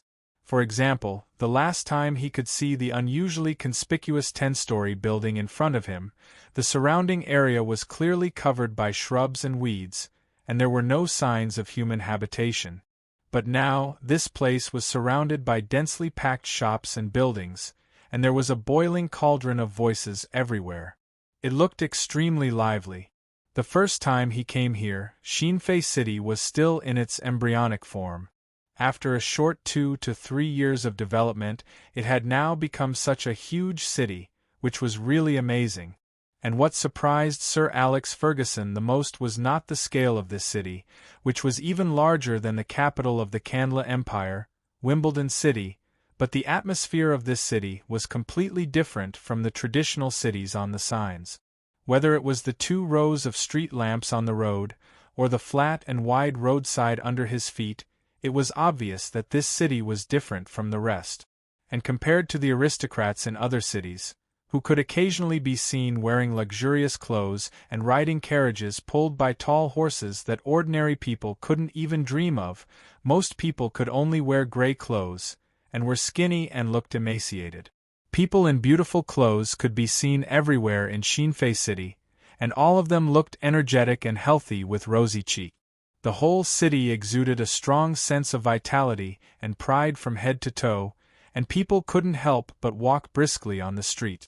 Although Sir Alex Ferguson was almost 60 years old this year, he always felt that his mentality was still very young, so compared to the other lifeless cities on the mainland, he preferred Shinfei City, which was full of vitality and vitality. After coming here several times and witnessing the huge changes that had taken place every time, even Sir Alex Ferguson couldn't help but think of simply settling down here. He even felt that if he lived here, he would look even younger. Compared to staying in the gloomy Magicians' Union headquarters all day long, the environment here was far more suitable for him. However, he obviously couldn't do that. Not only could he not do that, but the purpose of his visit this time might even destroy everything that he was intoxicated with. At the thought of this, Sir Alex Ferguson's mood, which had just improved, instantly turned gloomy. His face also darkened. "Your Excellency, Great Magician, welcome." A bright and lively voice suddenly rang out in front of Sir Alex Ferguson, and his gloomy mood was somewhat alleviated. Sir Alex Ferguson raised his head and saw a young woman with a round face standing in front of him with her hand outstretched. Deputy Director Akali, why are you here to pick me up? Where is Chairman Su? Sir Alex Ferguson asked in surprise. Sir President left the Chamber of Commerce a few days ago. Before he left, he specifically instructed me to receive Your Excellency Great Magician. Akali said with a smile. Looking at Akali's bright smile, Sir Alex Ferguson's face darkened slightly. Previously, every time he came here, no matter what the reason was, Su-yi would personally receive him. This time, he had clearly informed him in advance of his visit through the Principality of Constantine Sorcerer's Guild branch. However, Su-yi had left a few days ago, clearly not intending to meet him. This Su-yi, how dare he? Does he really intend to go against our Magicians' Guild by doing this? Sir Alex Ferguson was dissatisfied, and his gaze towards Akali was not so peaceful. He slightly narrowed his eyes and asked, Deputy Director Akali, Chairman Su is not here. Is Chief Executive Kennard also not here? Chief Executive Kennard? Akali blinked and seemed to be puzzled. Your Excellency Great Magician, you're here on behalf of the Sorcerers' Guild, right? Kennard is not a magician, why do you want to see him?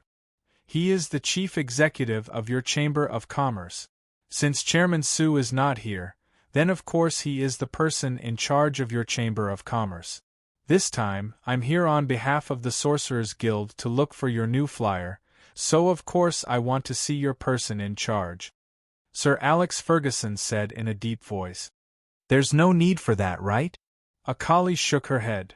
Before Sir President left, he said that the Sorcerers' Guild would definitely send someone to talk about matters related to magicians. Right now, among the magicians in our Chamber of Commerce, Other than Teacher Carmilla and Dean Evita, my position is the highest, so I'm the most suitable person to receive you. Your Excellency Great Magician, may I ask why you're here this time? You! Hearing Akali's understatement, Sir Alex Ferguson's eyebrows suddenly raised and he flew into a rage. If this was really an instruction left behind by Sui, then she simply didn't put the Sorcerer's Guild in her eyes. With his respected status as one of the members of the Elder Council in the Magicians' Union headquarters and also representing the Sorcerer's Guild this time, even if he entered the Mala Empire or the Kanla Empire, the other party should receive him with the highest courtesy. But when he came to this small new flyer, the other party only sent Akali, who didn't have the highest position and was only a level 7 magician, to receive him. This was simply not giving him any face, not giving the Magicians' Union headquarters any face. But he was experienced, so he quickly forced himself to calm down. He coldly looked at Akali and gave a cold snort. You're planning on letting me keep talking to you here? Akali put her hands together. Aya, it was my negligence. Your Excellency Great Magician, I'm sorry, please come with me. Sir Alex Ferguson had a dark look as he followed behind Akali. They got into the magic sedan that Akali drove and after a while, they entered the new flyer's office in Shinfei City. Akali led Sir Alex Ferguson into a conference room and after personally serving him tea, she looked at him with a serious look, looking like she was ready to listen. Sir Alex Ferguson looked around the conference room and found that other than Akali, there were only 3 new flyer employees that he had never seen before. There was no one else here at all. Moreover, these 3 new flyer employees were busy with a strange-looking machine, they weren't paying attention to him at all. This kind of attitude, it was simply neglecting him to the extreme. Sir Alex Ferguson suppressed the flames of anger in his heart with great difficulty. After taking a sip of tea, he asked Akali in a deep voice, Vice Chief Akali, you said that Chairman Su had you receive me, but he didn't say that you could fully represent the new flyer? Of course that's impossible. Akali waved her hand with a smile. I'm only responsible for receiving you. How could I represent the company? Sir Alex Ferguson was even angrier in his heart and continued with a gloomy face. If that's the case, then what's the point of talking to you? Akali shrugged. The chairman said that since the Sorcerer's Guild has nothing good to do with us, it's fine to just listen, there's no need for me to express my opinion. Akali suddenly covered her mouth and blinked hard a few times before carefully saying, This, Your Excellency Great Magician, please don't take offense, I didn't mean that. Sir Alex Ferguson's face was ashen, the veins on his hand that was holding the cup were popping out. It took him a lot of effort to stop himself from directly throwing the cup at her. Since the Sorcerer's Guild has nothing good to do with us? It's fine to just listen, there's no need for me to express my opinion? Arrogant. Simply too arrogant. This new flyer, did they even put the Sorcerer's Guild in their eyes? Sir Alex Ferguson's hands slightly trembled for a while before he slowly suppressed the anger in his heart. After staring at Akali for a while, he said word by word in a serious tone, Vice President Akali, please tell Chairman Su that I'm here on behalf of the Magicians' Union headquarters to give the new flyer a final warning. I hope that you will immediately disband the Magic Machine Patent Protection Union and the Magicians' Union. Any rights related to magic on this continent will be managed by the Continental Sorcerers Guild. No other person or organization has the right to interfere. Do you understand? Akali didn't avoid Sir Alex Ferguson's gaze for a while, then as if she suddenly realized something, she asked back, Is that all? Sir Alex Ferguson frowned. That's all. What? You still don't understand? No, I understand. Akali quickly nodded. Then other than that? Is there nothing else?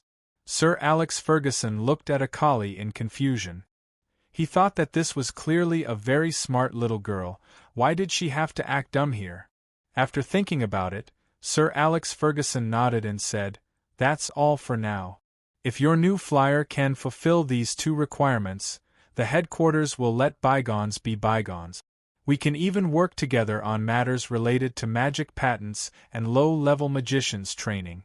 If your new flyer still insists on doing things your way, then you'll have to bear the consequences. Akali also nodded and made an O sound, but she didn't say anything else.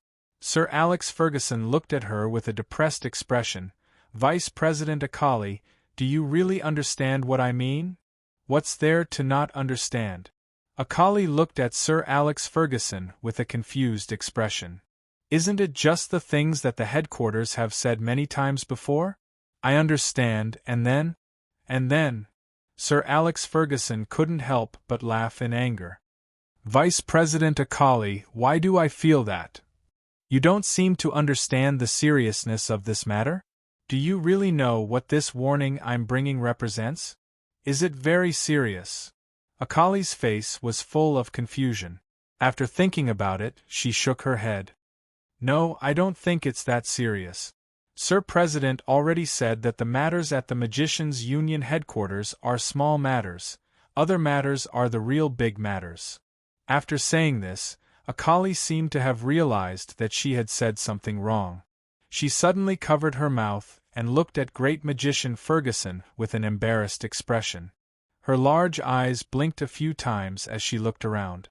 At this time, Sir Alex Ferguson was already fuming with anger. No matter how well-mannered he was, he couldn't hold it in. He suddenly stood up and glared at Akali. Good.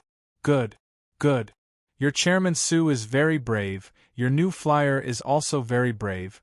I want to see how long you can last. After saying this, Sir Alex Ferguson flicked his sleeves and strode away without looking back. Akali just stood up and made a gesture to ask him to stay, then watched him quickly disappear. After Sir Alex Ferguson was far away, Akali turned her head to the three staff members who had been fiddling with the strange-looking machine and asked, "Did you record it?" One of them smiled at Akali and nodded. "It's done." "That's good." Akali turned her head to look in the direction that Sir Alex Ferguson left and stuck out her tongue. "Humph, if it wasn't for Sir President's orders, who would want to play this show with you?"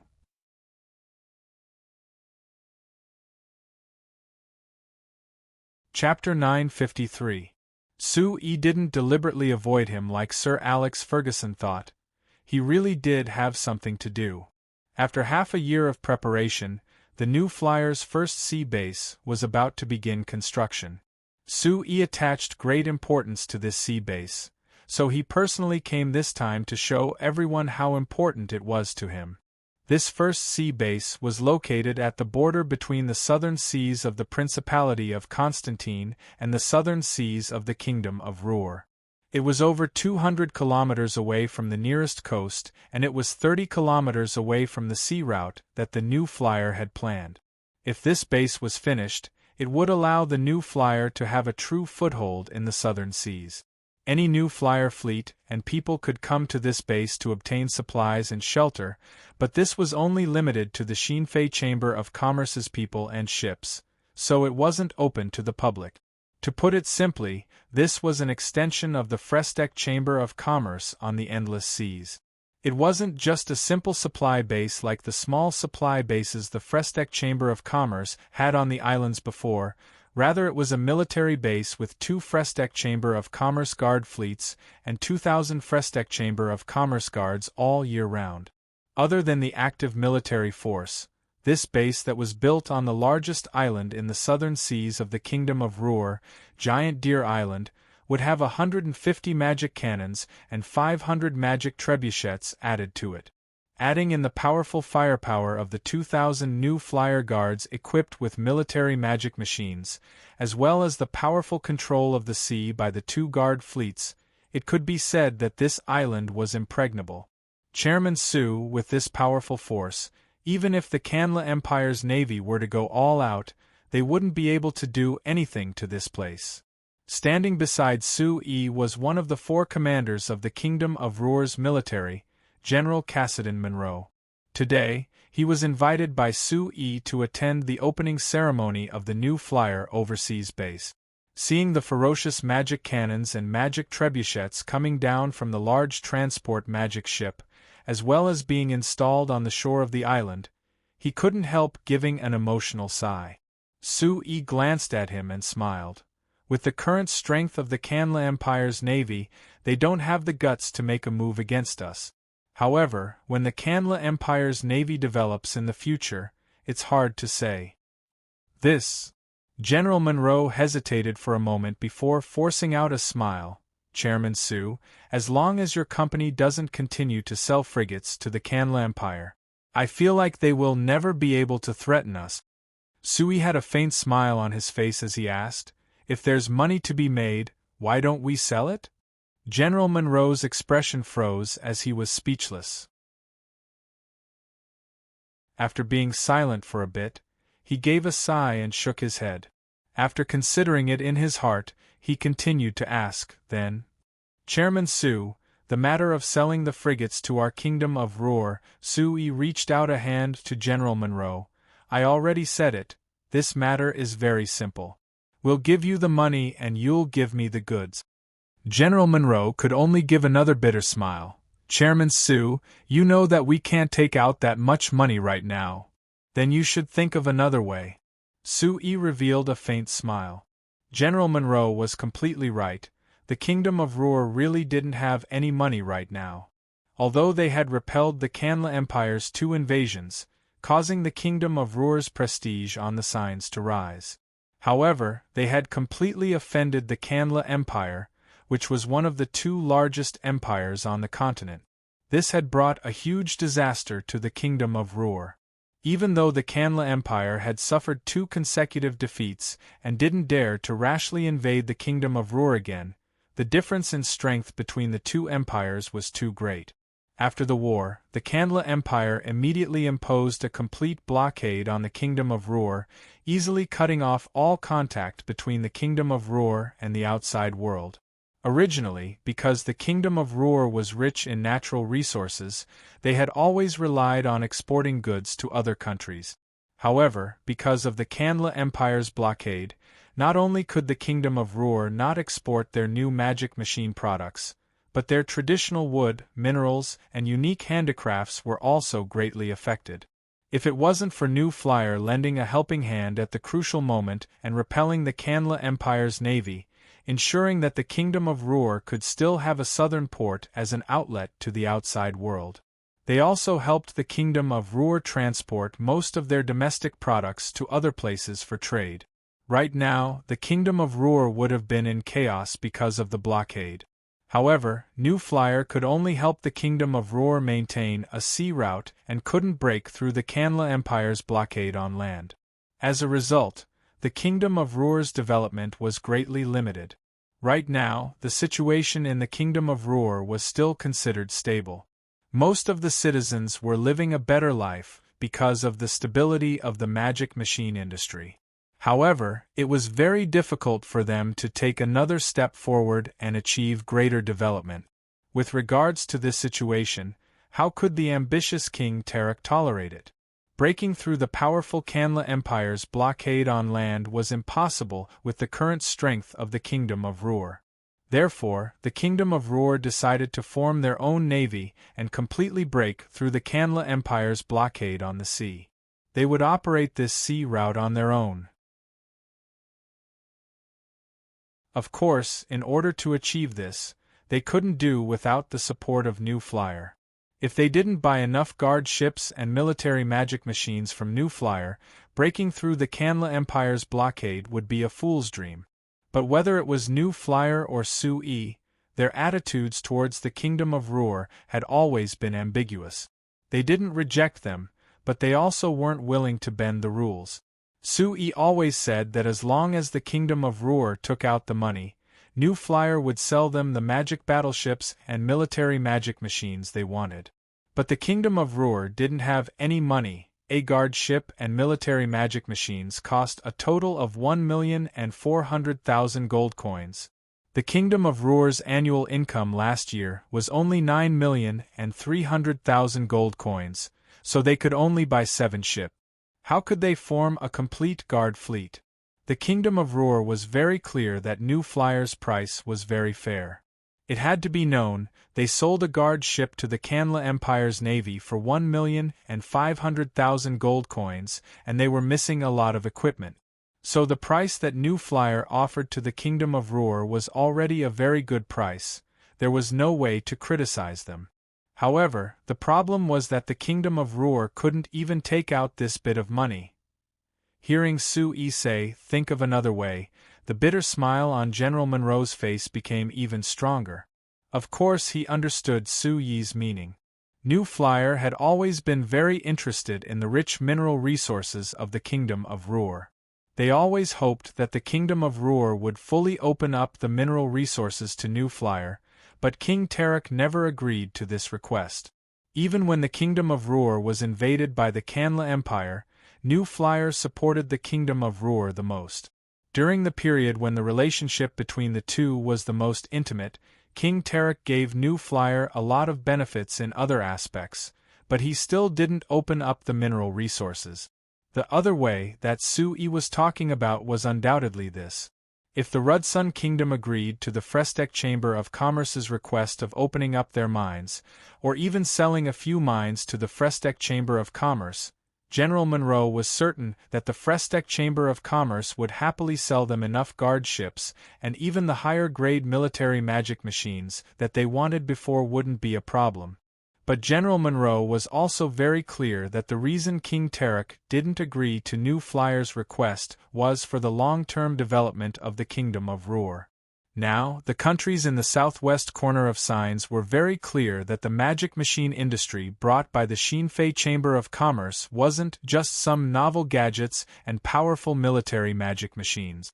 It was an extremely important industry that could change the entire face of a country. Since this was the case, every country was very focused on developing their own magic machine industry. Although the Kingdom of Ruhr wasn't as blessed as the Lampari Kingdom in this aspect with the support of New Flyer, the magic machine industry had always been developing very well under the importance of King Tarek. But the core of the magic machine industry was not only technology, but also materials. And the so-called materials most of the time corresponded to various kinds of mineral resources. The reason why New Flyer was so thirsty for all kinds of mineral resources was to satisfy the needs of New Flyer to produce all kinds of magic machines. After all, the Principality of Constantine was a pitifully small duchy. Even if New Flyer controlled the entire Principality of Constantine, the mineral resources in their hands were only a small amount. Therefore, it was normal for New Flyer to constantly ask for all kinds of mineral resources from other countries and raise this request to the Kingdom of Ruhr. In fact, whether it was the New Flyer or the Kingdom of Ruhr, both sides were well aware of this situation. Therefore, this contradiction was placed in the open. The difference was that if New Flyer couldn't satisfy the needs of the Kingdom of Ruhr, they could still cooperate with other countries on the continent. But the Kingdom of Ruhr only had New Flyer as their only choice. Thus, General Monroe was silent for a long time and could only nod. "I'll report Chairman Sue's thoughts to His Majesty. I hope His Majesty can change his mind." Sue glanced in the direction of the Kingdom of Ruhr. "I hope so."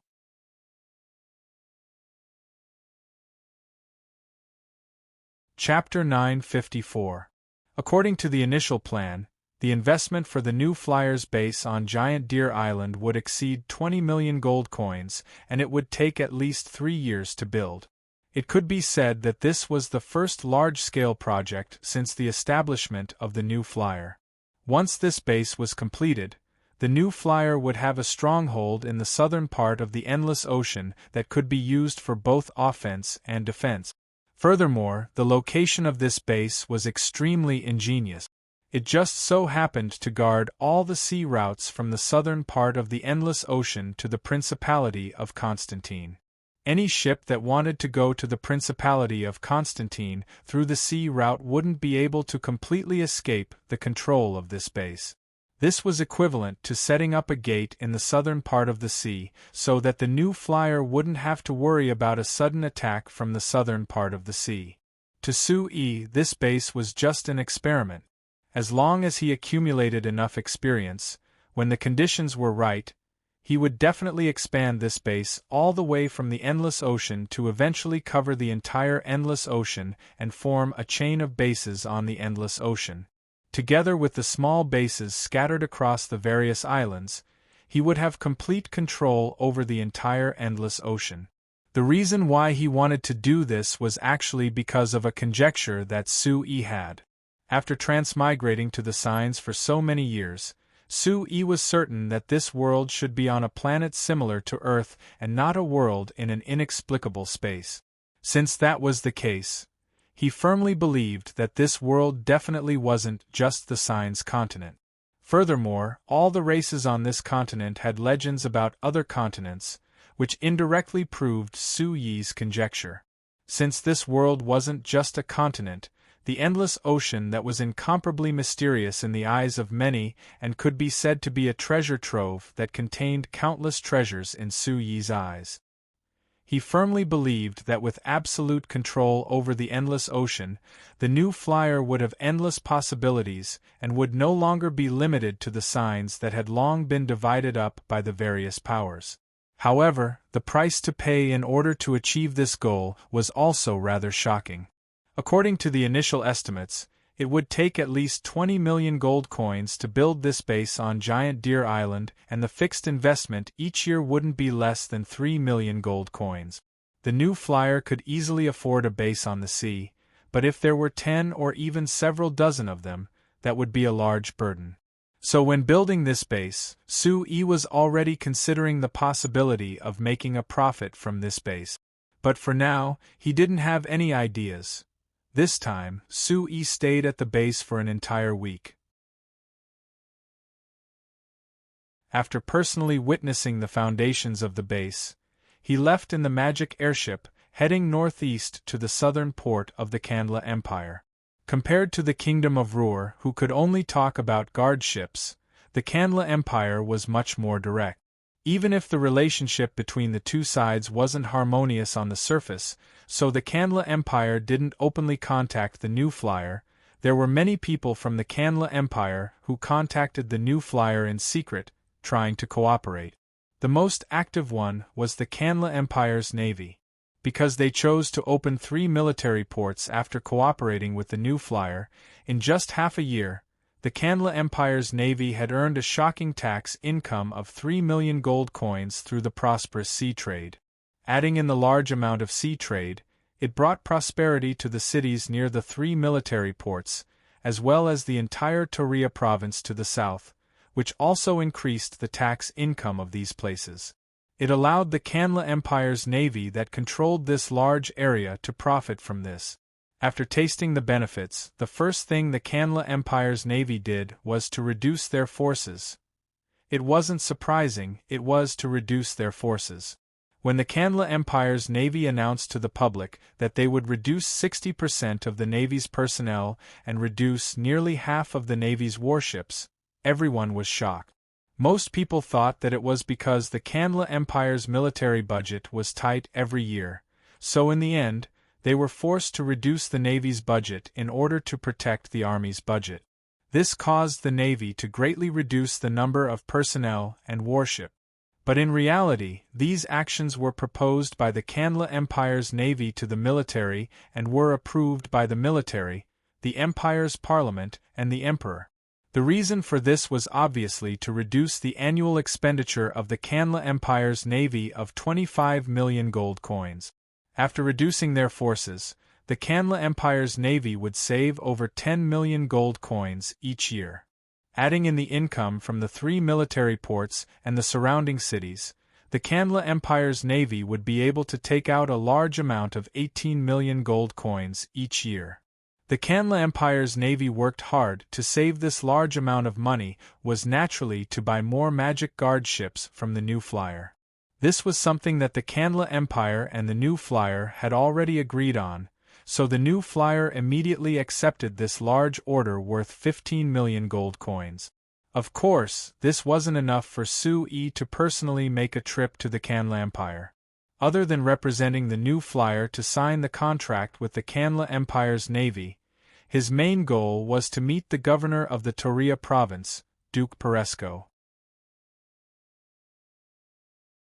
Because the sea trade in the south of the Kanla Empire was becoming more and more prosperous, the magic machine industry in the southwest signs was slowly being brought to the Kanla Empire. The one that was most affected was the southernmost Toria province by the sea. Now in the Toria province, one could see all kinds of magic machines, as well as various products related to the magic machine industry. There were even several magic machine companies other than the New Flyer that had invested in the Toria province, opening several magic machine factories. They had turned the Toria province into a new magic machine industry base in the Kanla Empire. Compared to the magic machine industry base near the capital Wimbledon city that the Kanla Empire controlled, the magic machine industry in the Toria province was a bit scattered, but it was much more lively and developed much better. But Duke Peresco clearly wasn't satisfied with this. No matter how good the magic machine industry in the Toria province was, without the participation of the New Flyer, it seemed like it was missing something. So he used the Kanla Empire's navy as a middleman to send an invitation to the New Flyer, hoping that Sue could personally come to the Toria province to discuss cooperation. This was the first time in the Kanla Empire that a provincial governor had sent an invitation to the New Flyer, revealing their intention to cooperate. Sue naturally attached great importance to this. However, Sue never thought that at Duke Peresco's banquet, there would be a guest that he didn't expect at all. Chairman Sue, this is the Southern Province's Governor Duke Chris Windsor. I think you must have heard of his name. Duke Peresco smiled as he introduced the guest beside him to Sue. Then he moved to the side, looking like he was just watching from the side. Duke Windsor. Sue looked at the unexpected guest in front of him in surprise. This middle-aged man who looked very dignified and looked like he came from a large noble family was the Southern Province's Governor Duke Windsor? There were different attitudes towards the New Flyer in the Kanla Empire. There were those who supported it and of course there were those who opposed it. Among the people who opposed the New Flyer, Duke Windsor was definitely the most prominent one. One was because he was the Southern Province's governor, which was equal to a duke in the Kanla Empire. His words had a lot of weight and any position he took would have a large impact. Two was that his actions were very shocking. Compared to the other people who were just shouting slogans against the Frestec Chamber of Commerce, the Southern Province's Lord Governor had actually forbidden any goods related to the Frestec Chamber of Commerce from entering the Southern Province, completely cutting off the connection between the Southern Province and the Frestec Chamber of Commerce. This method was simply like there was a deep grudge between him and the New Flyer. Of course, Sue was very clear that because of the matter with Duchess Windsor and Count Dole, the New Flyer had already formed a grudge with Duke Windsor. Then Duke Windsor even sent his private guards to invade the New Flyer, which completely violated Sue's bottom line. And those private guards were almost completely wiped out by the New Flyer in the Principality of Constantine, which created a grudge between Duke Windsor and the New Flyer. So Sue wasn't surprised that Duke Windsor was against the New Flyer. After Duke Windsor firmly rejected the New Flyer from entering the Southern Province, he gave up on the idea of opening the Southern Province market. Anyway, the Kanla Empire had several dozen provinces. They didn't lack the Southern Province. It was because he was clear about this that Sue didn't understand why Duke Windsor would appear here. He didn't believe that Duke Peresco didn't know about Duke Windsor's attitude towards the New Flyer, and he didn't believe that Duke Windsor didn't know that Duke Peresco's guest today was him. So there had to be another reason for this arrangement. Sue and Duke Windsor were silent at the same time as they looked at each other. After looking at Duke Windsor without any courtesy, Sue suddenly had an idea. His mouth opened slightly and he looked a bit surprised. Then he reacted, and the surprised expression on his face turned into a friendly smile as he reached his hand out to Duke Windsor. "Lord Duke, this is our first time meeting. I hope that this will be a good opportunity for our cooperation. Don't you think so?" Duke Windsor looked at Su Yi for a while before reaching his hand out to softly shake Su Yi's as he said in a deep voice, "Chairman Su, I hope that you won't disappoint me."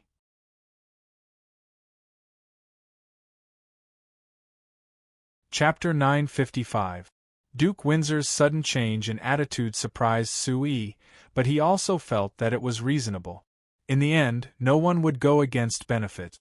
The magic machine industry had already developed to a certain extent in the Kanla Empire, and everyone could see that there were large benefits hidden in this new industry. The Toria province was ranked at the bottom of the Kandra Empire and was a poor coastal province. However, with the introduction of large amounts of magic machines and the magic machine industry, it immediately went from being at the bottom to being one of the top 5 provinces in terms of revenue. Moreover, the benefits of the magic industry weren't only reflected in the financial income of Toria province. It was also reflected in changing the appearance of Toria province. The most important thing was that it brought large amounts of work opportunities to the Toria province. Because these merchant guilds involved in the magic industry had extremely high requirements for manpower, when a large number of factories were set up, almost every able-bodied person in the Toria province could find a job, no longer having to worry about their livelihood. Even the manpower in the Toria province couldn't meet the needs of these companies, so there were countless people from the surrounding provinces who came to the Toria province to find work.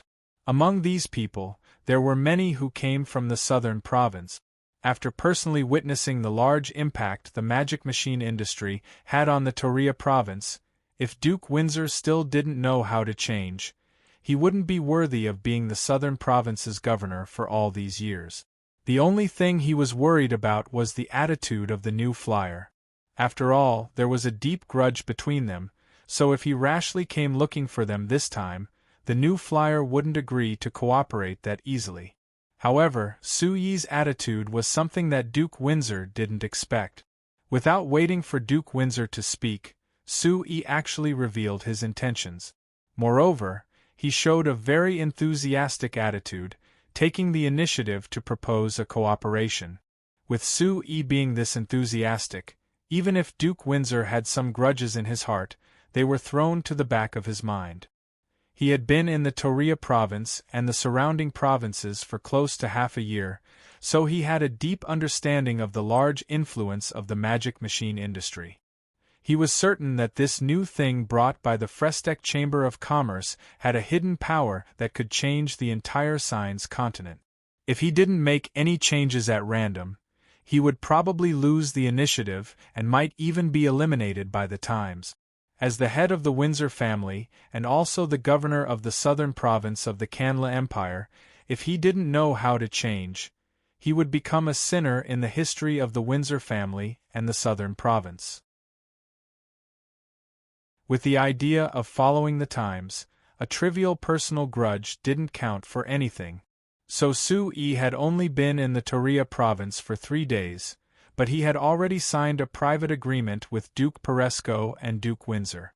According to this agreement that wouldn't be made public, the new flyer would be cooperating with the Toria province and the southern province at the same time.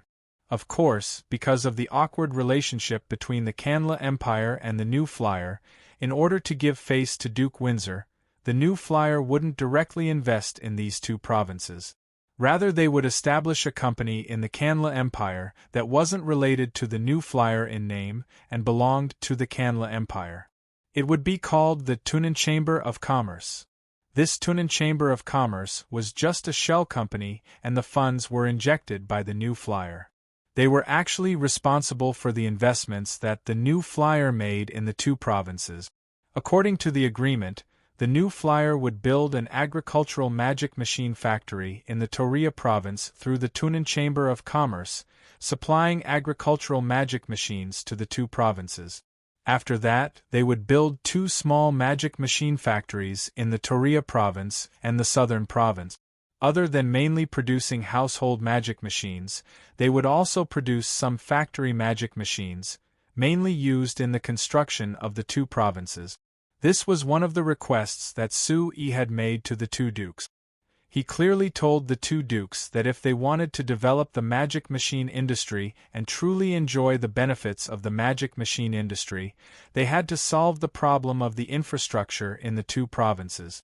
Among these infrastructures, the most important one was road transportation. So not long after Sui left, the Amsterdam Chamber of Commerce's chairman Cruz received an invitation from Duke Peresco and also entered the Toria province.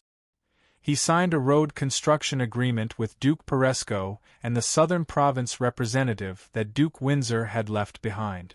This agreement was different from the private agreement that Sui had signed before. This was an official agreement that had the seal of the Toria province and the Southern Province's governor. According to the agreement, the Toria province and the Southern Province would invest 1,200,000 gold coins and 1,700,000 gold coins to build 4 roads between the two provinces. The total distance was estimated to be 1,200 kilometers.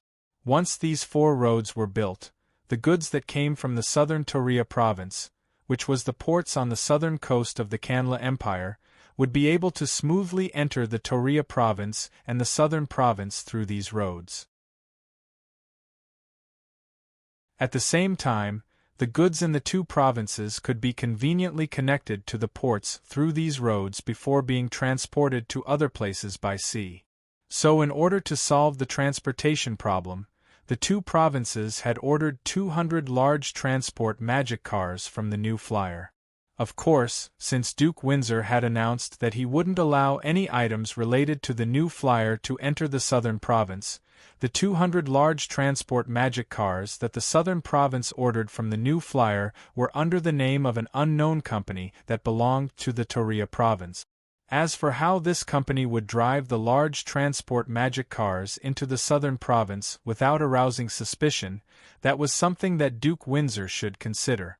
It wasn't Suyi's turn to worry about it while Chairman Cruz was in the Toria province discussing the 4 roads with the representatives of the two provinces. Suyi had already returned to his private manor by the sea at the new Flight Commerce main base.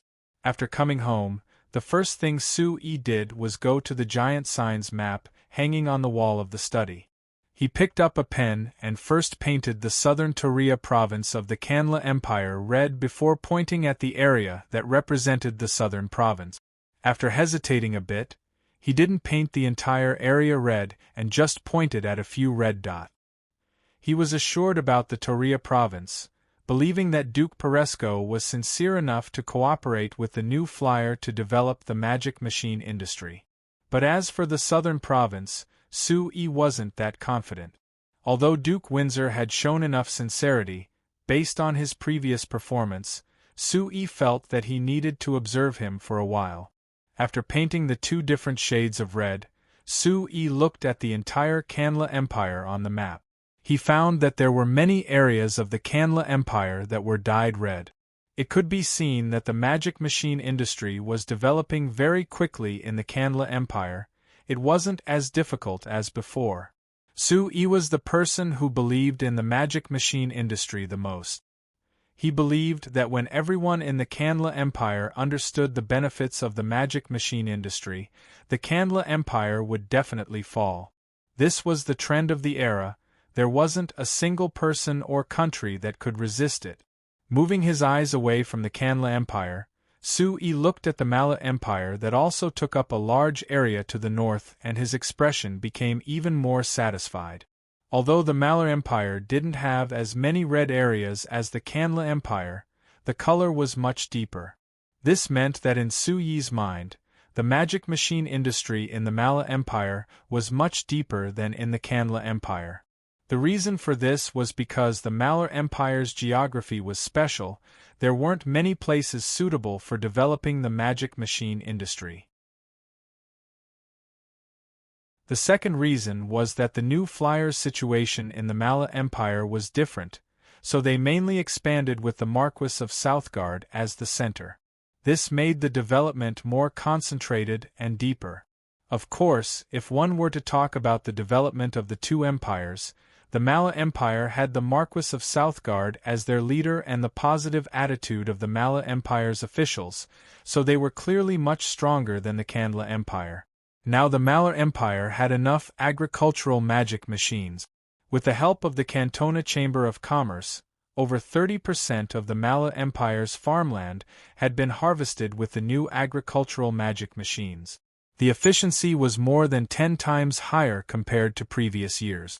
The Mala Empire that had tasted the sweetness had clearly expressed to the new flyer that they hoped that they could receive the technical support of the new flyer in terms of agricultural magic machines, helping the Mala Empire completely transform their farmland. For this, the Mala Empire had even taken the initiative to reduce the tariff on all new flyers products by 5%, which could be considered very sincere. Don't underestimate this 5% tariff. Last year, including the agricultural magic machines, the new flyers products that entered the Mala Empire had a total value of 17 million gold coins. Although the Mala Empire's tariff on the various magic machines wasn't that high, only being 54%. But if they reduced the tariff by 5%, it was equal to saving the new flyer over 800,000 gold coins. This didn't seem like much, but if one considered that the products that the new flyer imported from the Mala Empire next year would be worth over 30 million gold coins, this was a number that couldn't be ignored. Not to mention that because the tariff was reduced, the new flyer could adjust the price, making it easier to promote in the Mala Empire. It would also make the new flyer's products more competitive with the products of the other magic machine companies. Considering this, the benefits that the new flyer gained from this were even more shocking. However, this condition to Su-E was far from enough.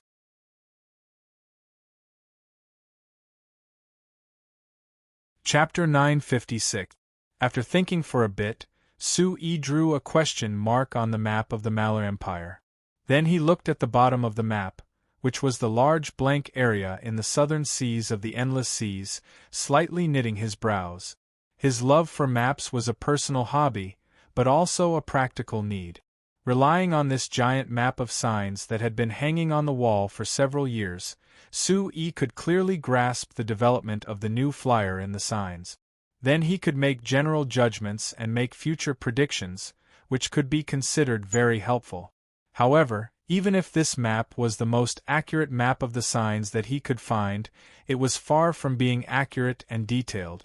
For example, the giant deer island that he wanted to find on this map should be the largest island in the southern seas of the Kingdom of Ruhr, but there was only a casual mark on this map, and there wasn't anything else. Moreover, according to the experience that Su-E had gained from riding the magic airship to Giant Deer Island several times, the location marked on this map was at least 100 kilometers away from the actual location of Giant Deer Island, which was a large error. If there is time and conditions in the future, I have to get someone to make a detailed map. Su-E muttered.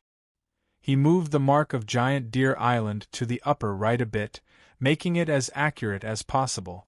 Then he drew a bright red dot on this mark and drew a dotted line, connecting it to the route that he had marked before, which represented the sea route that the new flyer controlled in the southern seas. After thinking about it, Su-E drew a dotted line around the red dot. After drawing it a bit, he drew another dotted line. These two dotted lines represented the range that the new flyer's military base on Giant Deer Island could reach. This range didn't seem to be large at the moment, with the furthest it could reach was about 500 kilometers. It wasn't even enough to affect the southern seas of the Kandla Empire, which was further east. This was because the base could only send out 2 guard fleet. Although the guard fleets were outstanding, the base was still limited in size. It was not enough to support the guard fleets in long-range attack. After making some calculations, Su-E shifted his gaze slightly to the right and landed on the southern waters of the Kandla Empire. It was more than 300 kilometers away from the southern coast of the Kandla Empire. According to the intelligence, There was also an island that was rich in resources and was 1/3 larger than Giant Deer Island. The straight line distance between this island and Giant Deer Island was about 700 to 800 kilometers. If the frigate set off from Giant Deer Island, they could arrive there within a day. This was Su Yi's first choice as the second naval base of New Flyer. Su Yi lightly pointed at the location of this island and compared it to the sea route that was more than 200 kilometers away. He thought about it and shook his head. The reason why he chose to build the second naval base so far away from the coast of the Kanla Empire was mainly because he was worried about the attitude of the Kanla Empire. It wasn't because he was afraid that the strength of the Kanla Empire's navy would threaten this naval base. It was purely because Su Yi didn't want to ruin the good relationship between both sides. Furthermore, about 500 kilometers to the southwest of this naval base was Paradise Island that was currently under Leslie's control. After the two naval bases were built, they formed a triangle with Paradise Island. If there was a problem with one of them, the other two bases would be able to react easily. Hidden in the depths of Su Yi's heart was a thought that if something happened to Leslie and Paradise Island went out of control, the two naval bases would be able to react quickly. After estimating the situation of the second naval base in his heart, Su Yi didn't continue to look at the east side of the map. Food had to be eaten one bite at a time and things had to be done one step at a time. With the Frestec Chamber of Commerce's current strength, to be able to build these two sea bases and maintain them, it already took a lot of effort. Building more naval bases was something that he couldn't consider at the moment. Knock, knock, knock, knock. Just as Su Yi was about to continue organizing the next step of the plan in his heart, there was a light knock on the door of the study room. Hearing this special frequency of knocking, Su Yi turned his head in surprise and joy. He saw Steele standing at the door of the study room with a smile. "Hey, Steele, didn't you also receive an invitation to the Mala Empire before I left? Why are you back today?" Su Yi asked in a surprised voice. Steele looked at Su Yi with a charming look and said with a faint smile, "I heard that you were back today, so I immediately rushed back from the Mala Empire." Su Yi couldn't help laughing. "Who are you lying to? The Mala Empire is over 2,000 kilometers away from here. First, not mentioning how long it took you to receive the news that I was coming back today, even if you came back immediately after receiving the news, it would take you a full day to take the fastest magic airship. How could you make it in time? Really, you don't appreciate it when I'm trying to make you happy." Steele deliberately pouted her lips and rolled her eyes at Su Yi. "Alright, I just received a very important piece of news a few days ago, so I hurried back immediately. I didn't expect Vivian to tell me that you're back as soon as I got home. What a pleasant surprise." "Vivian?" Su Yi was surprised again. "Where did you see her?" "Right outside the gate." Steele turned to point at the gate of the manor before giving a sigh.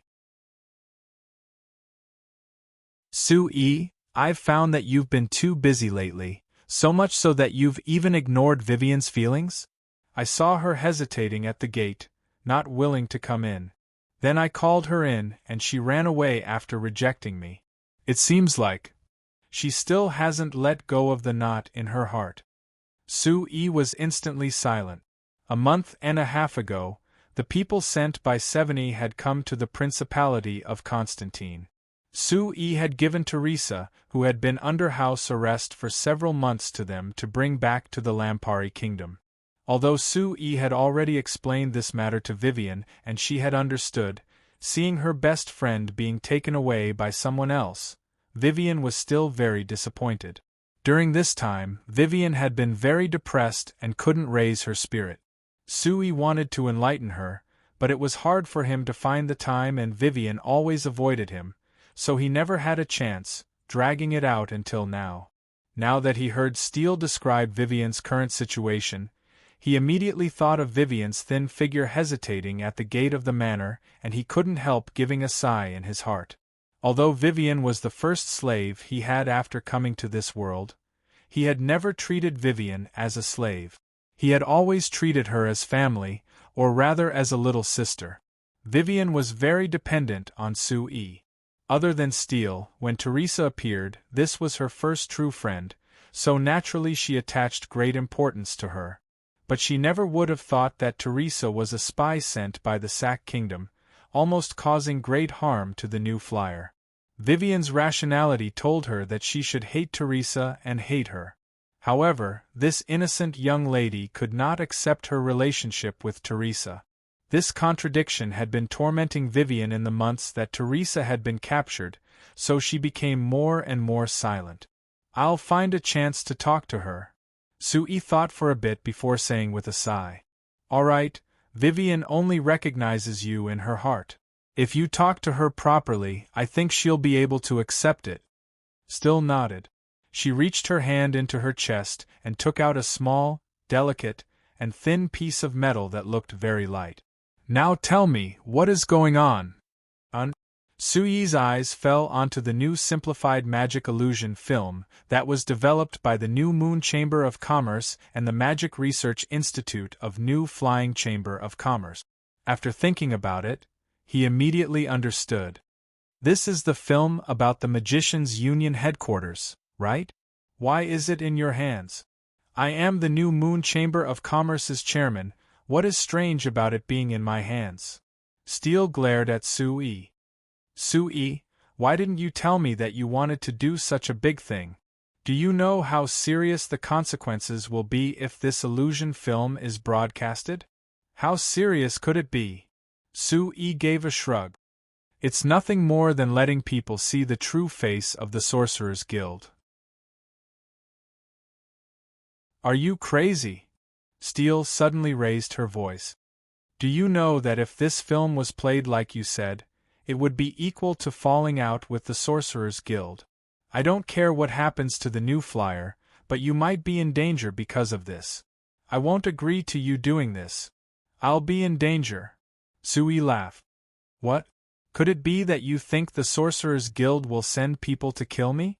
You think they won't dare?" Steele walked in front of Sue, reached out her finger, and pointed at Sue's forehead. "Sue, is it because the new flyer has been developing too smoothly, so you are too confident? Let me tell you, the Sorcerers' Guild is much stronger than you think. If you offend them like this, the one who will suffer in the end will be you." Seeing Steele's serious expression, Sue couldn't help but frown. He and Steele had known each other for more than 10 years, and he knew that once she set her mind on something, it would be hard to convince her. And this matter was an important part of his big plan, and it had to be carried out. It was almost impossible to convince Steele by himself. Sue thought for a bit, rolled his eyes, and smiled as he held Steele's hand. "I know you won't believe me, but let's go find Grandpa and let him judge. What do you think?" "Humph, Grandpa will definitely side with you. Do you think I don't know?" Steele stared at Sue. But under Sue's tug, she reluctantly followed Sue out of the manor.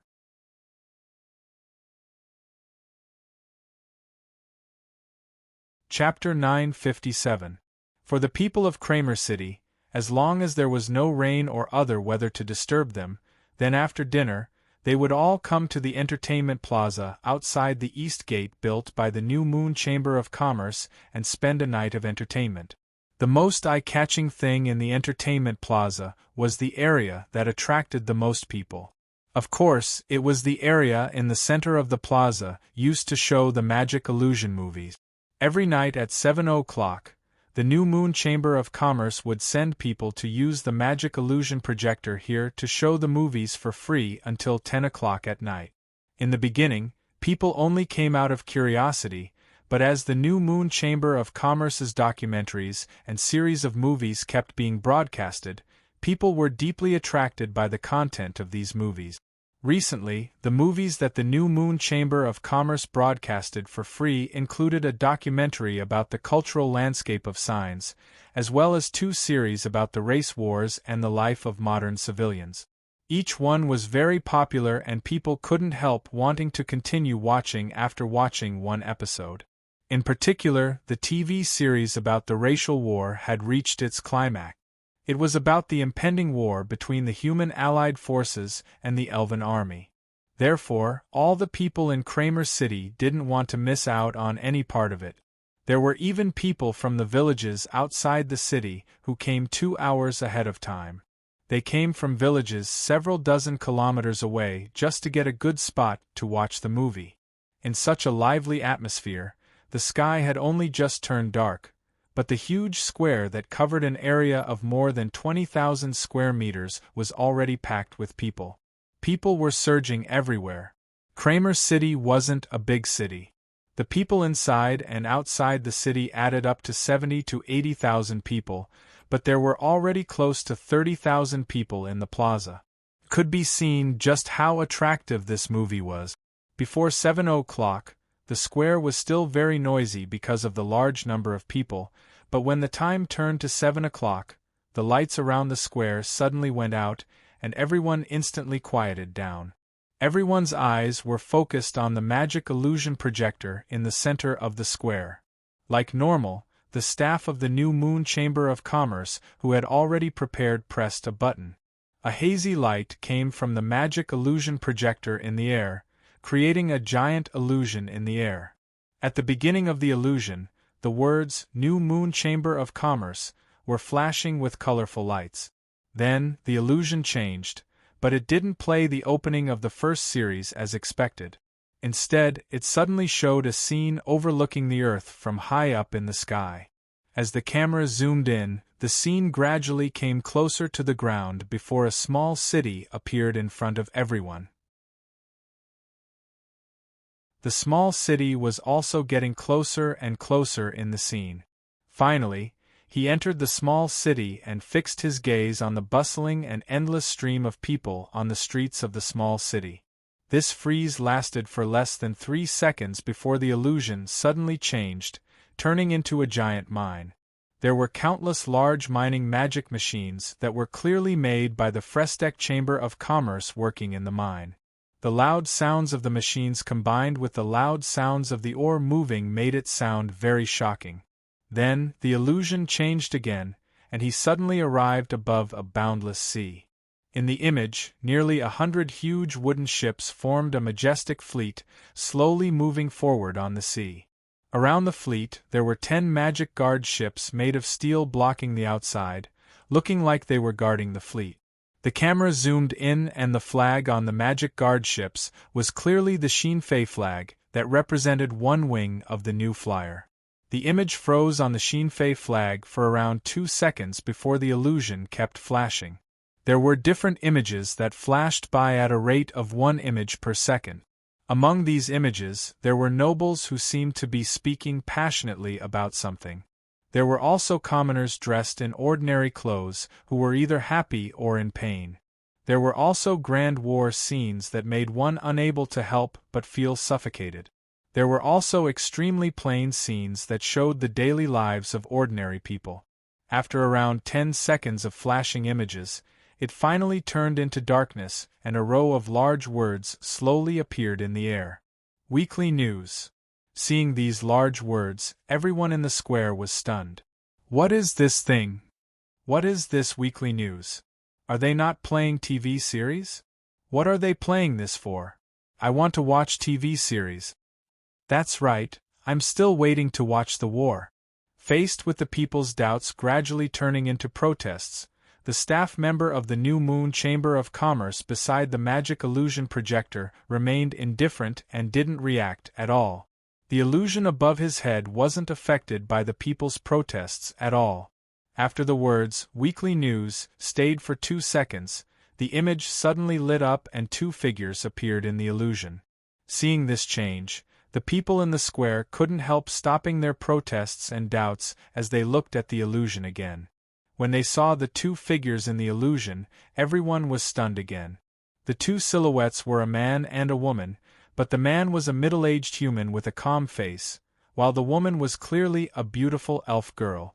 This combination really was a bit surprising, and the words they said after were even more surprising. The first to speak was the middle-aged human man. Collecting the news of the continent, broadcasting the focus of attention. Welcome to Weekly News. I am your host, Renap. The female elf on the right followed up. I am Aurelia. Good evening to the friends in front of the magic illusion projector. This is the first issue of Weekly News. I believe that everyone doesn't know what this program is about. Next, Aurelia and I will give everyone an introduction. The male host, Renap, followed up. The main goal of the Weekly News is to gather all the large and small news that has happened on the Science continent in a week and broadcast it for everyone to see. It allows everyone to have a certain understanding of the various news that has happened on the continent through the Weekly News. Aurelia said, Weekly News doesn't just cover the major matters of the countries, it also covers the small matters of the citizens. No matter how big or small it is, it will all be covered by our report. Now we'll enter the official content. Please take a look, everyone. As soon as Aurelia's voice fell, the illusion suddenly changed. There were two men wearing the uniform of the Lampari Kingdom and the uniform of the Sac Kingdom shaking hands. These two men had many people wearing the uniform of the Lampari Kingdom and the uniform of the Sac Kingdom. It seemed like they were holding a ceremony. A voice-over sounded at this time. 3 days ago, the Lampari Kingdom's northern army has officially entered West Mist City that used to belong to the Sac Kingdom, taking over all the defenses of West Mist City from the Sac Kingdom's Hungry Wolf Regiment. This means that West Mist City is now officially under the name of the Lampari Kingdom, becoming part of the Lampari Kingdom's territory. The ceasefire agreement between the Lampari Kingdom and the Sac Kingdom, where the Sac Kingdom ceded 7 southern cities to the Lampari Kingdom, is now in effect. At the ceremony, the Lampari Kingdom's northern army commander, who represented the Lampari Kingdom in accepting West Mist City, General Rudolph Teuton, said that the Northern Army would guarantee the basic safety of West Mist City and the other 6 cities transferred from the Sac Kingdom. They would also cooperate with the kingdom's parliament in developing these 7 cities, ensuring the prosperity and stability of these 7 cities. In response, the Hungry Wolf Regiment's commander, General Toby Ted, who represented the Sac Kingdom at the ceremony, said that he believed in the strength of the Northern Army and believed that the Lampari Kingdom had the ability to make these 7 cities prosperous. But he also said that the Sac Kingdom would not give up the possibility of returning these 7 cities to the embrace of the Sac Kingdom. As citizens of the Lampari Kingdom, when the citizens of Kramer City saw this news, they couldn't help revealing looks of concern. They were excited and proud that the Lampari Kingdom had seized land from the Sac Kingdom for the first time, but they also snorted at the words of the Hungry Wolf Regiment's commander, Toby Ted. The current Sac Kingdom clearly wasn't a match for the Lampari Kingdom, but this fellow was still shameless enough to boast? After the scene of General Rudolph Teuton and General Toby Ted clinking glasses, the illusion paused for a moment before changing into another scene. The one who appeared in the illusion was a young woman who was less than 30 years old. She had a graceful and elegant appearance, but her face was very amiable. She even had a sweet smile on her face. This young woman was wearing an incomparably luxurious dress and had a dazzling crown studded with pearls and diamonds on her head. It was the Lampari Kingdom's current king, Her Majesty Seveni. Through the various newspapers of the Lampari Kingdom, Queen Seveni's face was already known to the people of the Lampari Kingdom. Now that she had suddenly appeared in the illusion, although everyone was stunned for a moment, they immediately recognized her. Compared to the pictures of the Queen in the newspapers, Queen Seveni in the illusion was without a doubt much more vivid. Although Her Majesty the Queen did not look as majestic as she did in the portrait, her approachable face made people more willing to trust and respect her from the bottom of their hearts. Moreover, Her Majesty's face was young and beautiful. Every frown and smile of hers was clear in the illusion, which was much better than the pictures. After a month of preparation, Her Majesty Seveni has proposed that the kingdom's parliament pass the new Lampari Kingdom Citizens Protection Plan. This plan will be implemented next year, and after this plan is implemented, As long as it is a citizen of the Lampari Kingdom, they will have the most basic protection. The specific contents are. Everyone listened to the contents of this plan in a daze, becoming more and more surprised the more they heard. Not mentioning the other aspects of this plan, just based on ensuring that every citizen of the kingdom had the most basic living conditions, it meant that even citizens who didn't have the ability to live could apply for a minimum of 30 pounds of flour and a certain amount of vegetables each month, which was already shocking enough. If this plan was implemented, wouldn't it mean that even if the citizens of the kingdom were lazy and didn't work, they would still have food to eat and wouldn't starve to death? This was too ridiculous. It had to be known that less than 20 years ago, there were many people in the kingdom who would have starved to death. Could it be that without anyone noticing, the Lampari Kingdom had already become this powerful? Everyone felt like this wasn't real. After this news, the News Weekly broadcasted several news articles about the Lampari Kingdom. Following this, the human host Renap suddenly announced that they were broadcasting foreign news. The first foreign news was related to the new flyer. 4 days ago, the Magicians' Union headquarters issued a final warning to the new flyer, requesting the new flyer to dissolve the Magic Machine Patent Protection Union and the Magicians' Union. Below is a video of the Magicians' Union headquarters issuing a warning to the new flyer.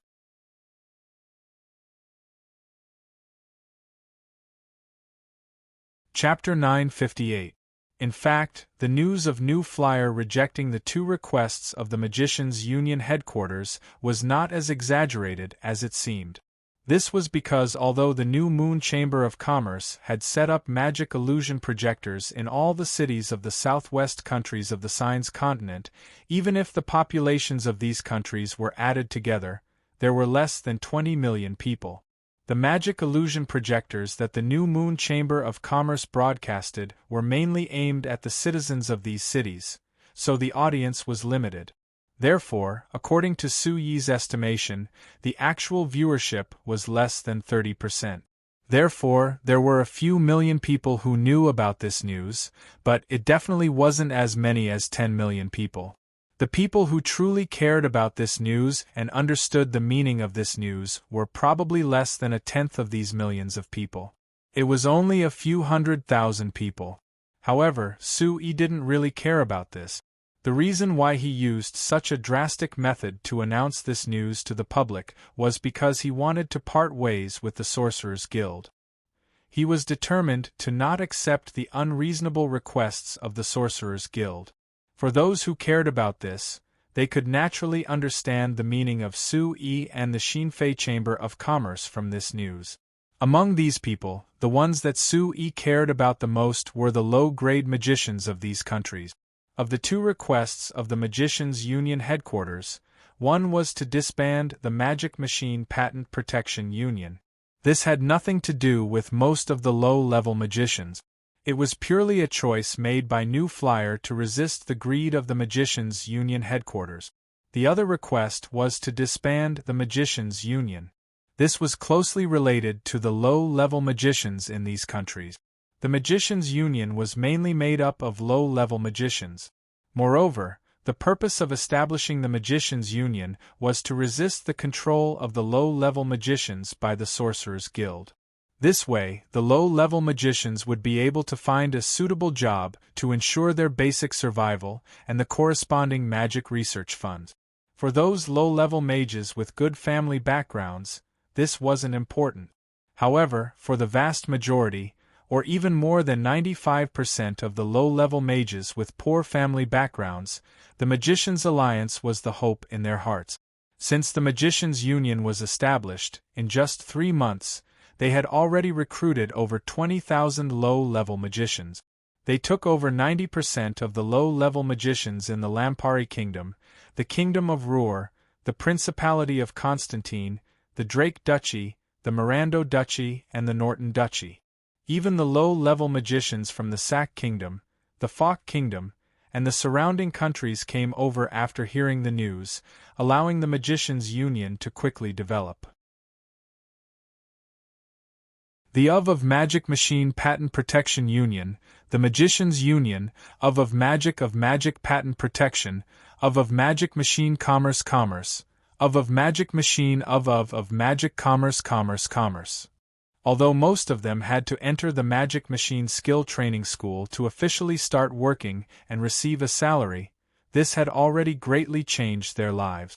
So compared to the low-level magicians that normally didn't help them and the Sorcerers Guild that had to pay quite a bit of gold coins for the annual Sorcerers Guild exam, the Magicians Union was without a doubt much more useful to these low-level magicians.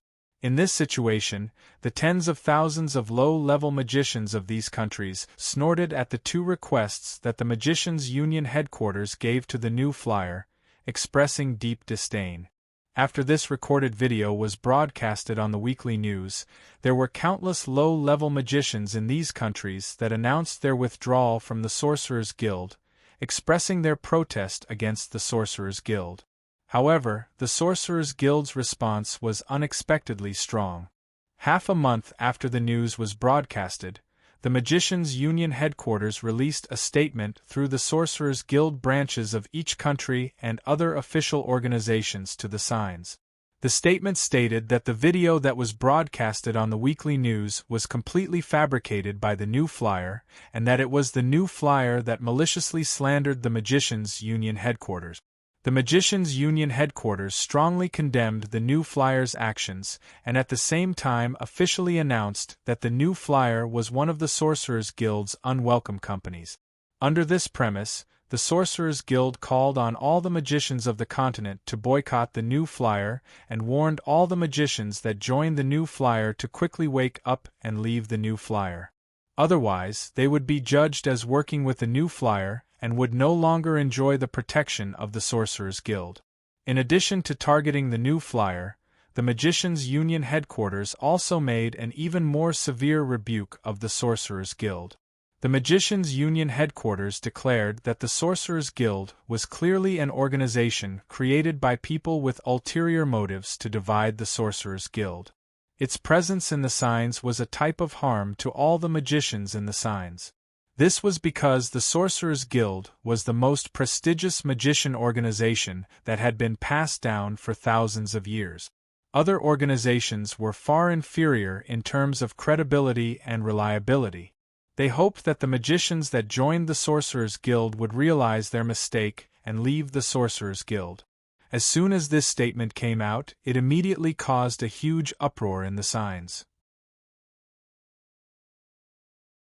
Because just like what the Magicians Union headquarters said, the Sorcerers Guild had been passed down for thousands of years in the signs. Not only did it have a very high reputation in the hearts of the magicians, it also had a very strong prestige in the hearts of the commoners.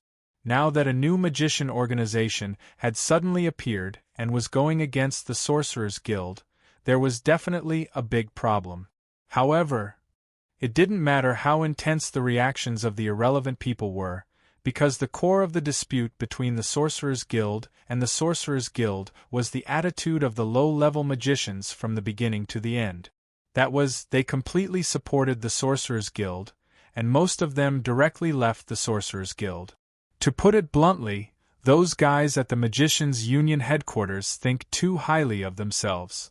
Sui looked at the information in his hand and couldn't help but shake his head.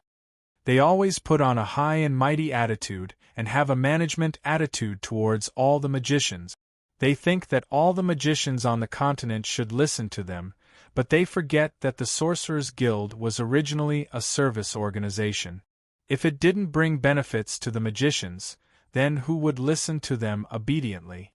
Mentor Carmilla on the side rolled her eyes at Sui. So you brat desperately give those low-level magicians benefits so that they will listen to you obediently. Sui laughed. Grandpa, aren't your words too harsh? What do you mean by obediently listening to me? I create a good living environment for them, then they use their magician skills to work for our company. Everyone gets what they need, it's still very fair. If we really want to talk about it, it's clear that our company has to pay a little more. You see, isn't it because of them that we fell out with the Sorcerers Guild? Don't say it like you're being wronged. Mentor Carmilla glared at Sui. Brat, I knew what you were up to. You planned this from the very beginning, didn't you? By doing this, it's clear that you deliberately want to take those low-level magicians who have difficulties in life away from the Sorcerer's Guild. You think I can't see through it? Sui laughed again, then asked seriously, Grandpa, then do you think I'm doing the right thing?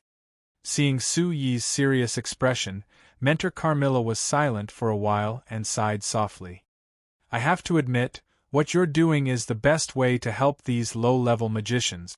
In the past, even though the Sorcerer's Guild was always shouting about improving the environment for the low-level magicians to study magic and helping them go further on the path of magic, there were very few things that were actually done, or even almost nothing.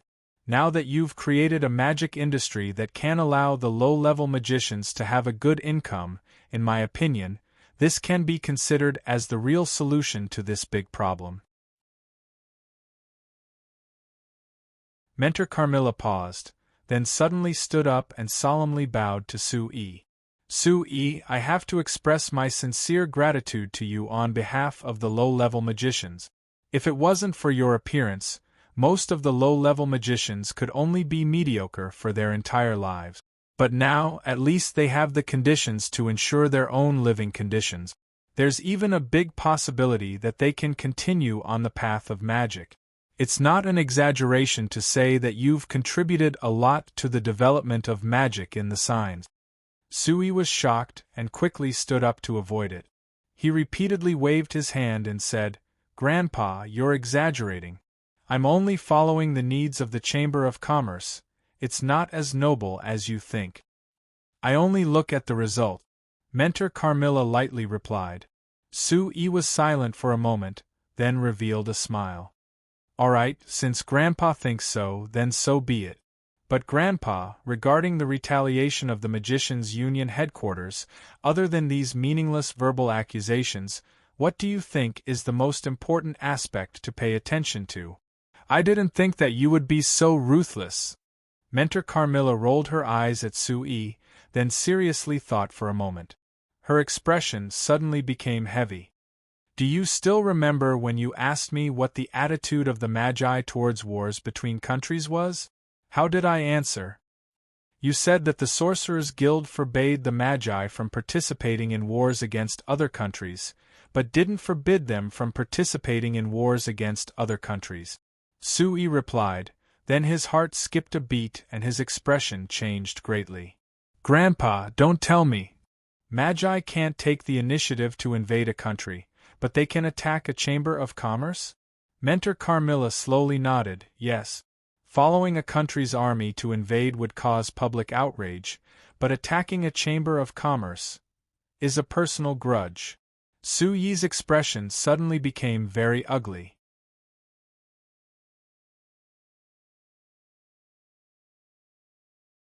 Chapter 959.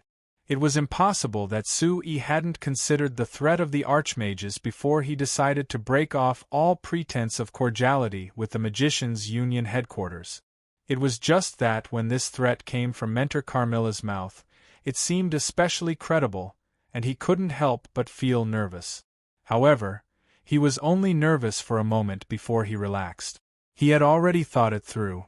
If New Flyer wanted to lead the development of the magic machine industry on the continent and establish his ideal magic machine industry system, then he would face the threat of the Archmages sooner or later. Archmages were extremely special existences on the signs. Up until now, including Mentor Carmilla, there were only a mere 27 of them on the entire continent. Every single one of these 27 Archmages were important figures.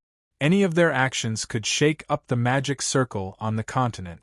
It could be said that they represented the authority of the magic circle. However, in Sui's eyes, the so-called authority of the Archmages was built on their super-powerful strength, or in other words, super-powerful destructive power. This wasn't something to be praised. This was because to Sui, magic was only a tool. Using the power of magic to develop magic machines and then using these magic machines to improve people's lives was far more meaningful than using magic to destroy, or even directly participating in war. Sui had always used various methods to try and dilute the power of magic in order to shift the reverence people had for magic to the actual use of magic. This time, he had purposely put on an attitude of going against the Magicians' Union headquarters. His goal was to separate the low-level mages that made up 90% of the mages on the signs from the Sorcerers' Union. While finding suitable jobs for these low-level mages, he also wanted them to redefine the use of magic in their mind. If the largest number of low-level magicians all recognized magic machines and focused on using magic in specific magic machines, then it would be possible to change the direction that most magicians used magic in, and develop the magic machine industry better. However, if he really wanted to completely change everyone's understanding of magic, then higher-level mages, or even great mages and archmages would be a problem that Sui had to face. If he could convince an archmage to recognize the magic machine industry and throw himself into it, then the effect would definitely be greater than convincing 10,000 low-level mages. Mentor Carmilla was currently the only archmage that truly recognized the magic machine industry, but because of her special relationship with Sui, her persuasion wasn't enough.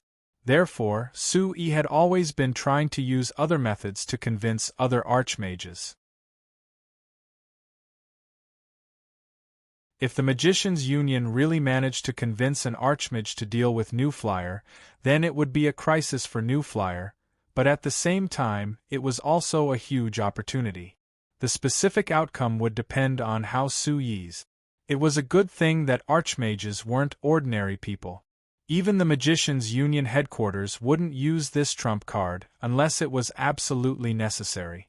Moreover, Newflyer also had Mentor Carmilla, so the Magicians' Union headquarters had to be cautious. Therefore, even though Mentor Carmilla had raised this concern, in reality, after Newflyer and the Magicians' Union headquarters had completely fallen out, Newflyer didn't immediately suffer a direct attack from an archmage like Sui had expected. Apart from using various public statements to argue with Newflyer, the Magicians' Union headquarters didn't do anything special. On the surface, the days seemed to be the same as usual. Everything was calm and peaceful. Of course, this calmness was only for Newflyer. For the other countries on the continent, it wasn't calm at all. After Newflyer announced that they could transfer some military magic machine technology, there were many countries on the continent that actively moved. The first 35 countries that signed a cooperation agreement with the Frestec Chamber of Commerce only took a single year to show who was better and who wasn't. The Venice Duchy with the best cooperation had already entered the second stage of cooperation with the Frestec Chamber of Commerce. The Frestec Chamber of Commerce had announced that their magic machine industry had reached the second level, so according to the contract, the Frestec Chamber of Commerce had transferred the basic military magic machine technology of the magic repeating crossbows and small magic trebuchets to the Venice Duchy. For this, Newflyer and the Venice Duchy worked together, investing in a military magic machine factory in the Venice Duchy. At the same time, they built a steel mill that could produce over 800,000 tons a year, providing the standard steel for the military magic machines. Compared to the other countries that were still in the first stage, preparing to cooperate with Newflyer to build the most basic agricultural magic machine factory, the Venice Duchy was without a doubt in the lead. After the cold winter passed, the fourth construction team sent by the Newflyer and the Amsterdam Chamber of Commerce arrived in the Venice Duchy. This time, their goal was to build a harbor at the mouth of the Venice Duchy's largest river, the Turun River, and the Endless Sea. Although the Venice Duchy had a natural harbor here before, it couldn't satisfy the increasing demand for goods in the Venice Duchy, especially the large transport magic ships of the Newflyer fleet. So under the proposal of the Newflyer and the Venice Duchy would each invest half of the money to build this new harbor together. This harbor was connected to the Taran River that ran through the Venice Duchy to the north. With the river transport of the Taran River, it was very convenient to transport goods from the Venice Duchy here and then send them to further places by sea. Correspondingly, the goods from other places could enter the harbor and be sent to various parts of the Venice Duchy through the Taran River. Other than this, the Venice Duchy was planning on building a road along the Taran River.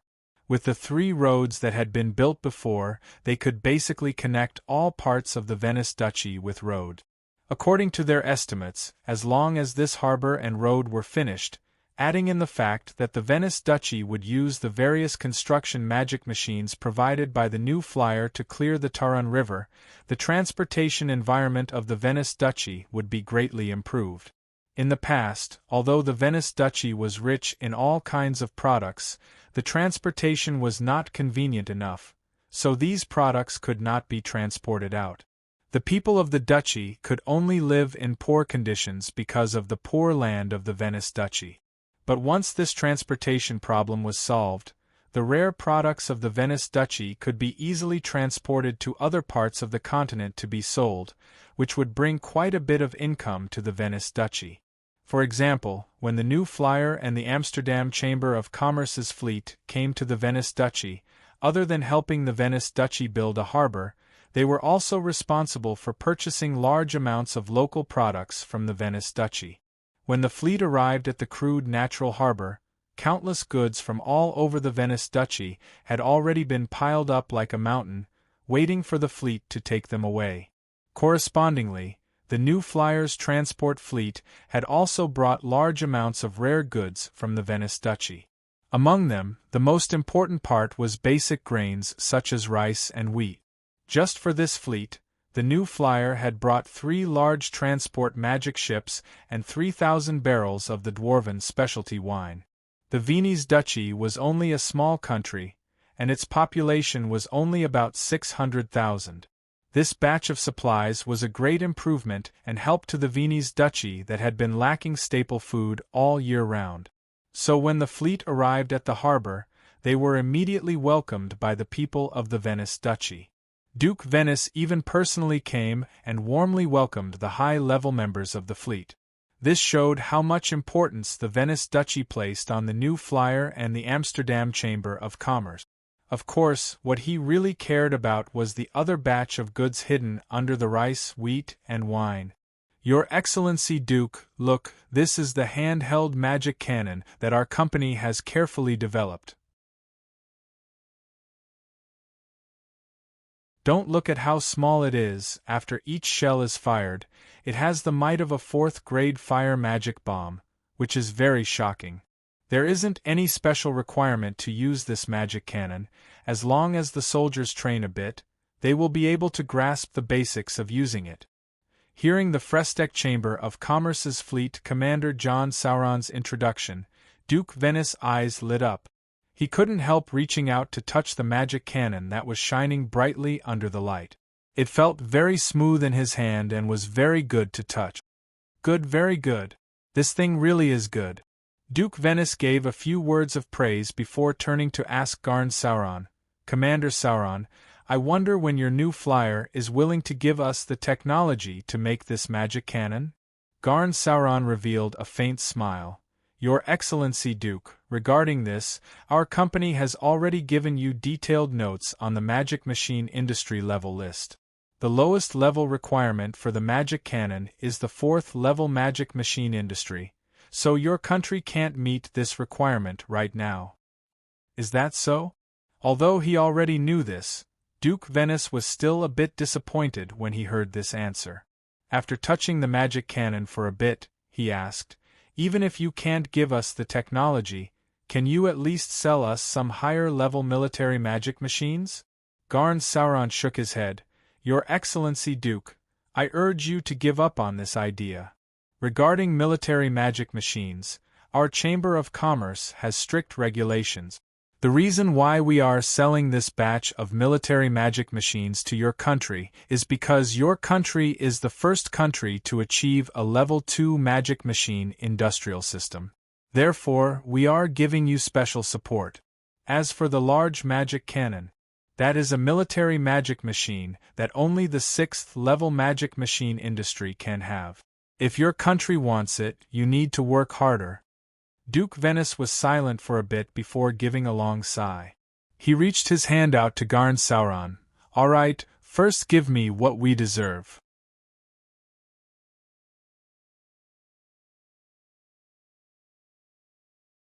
Chapter 960.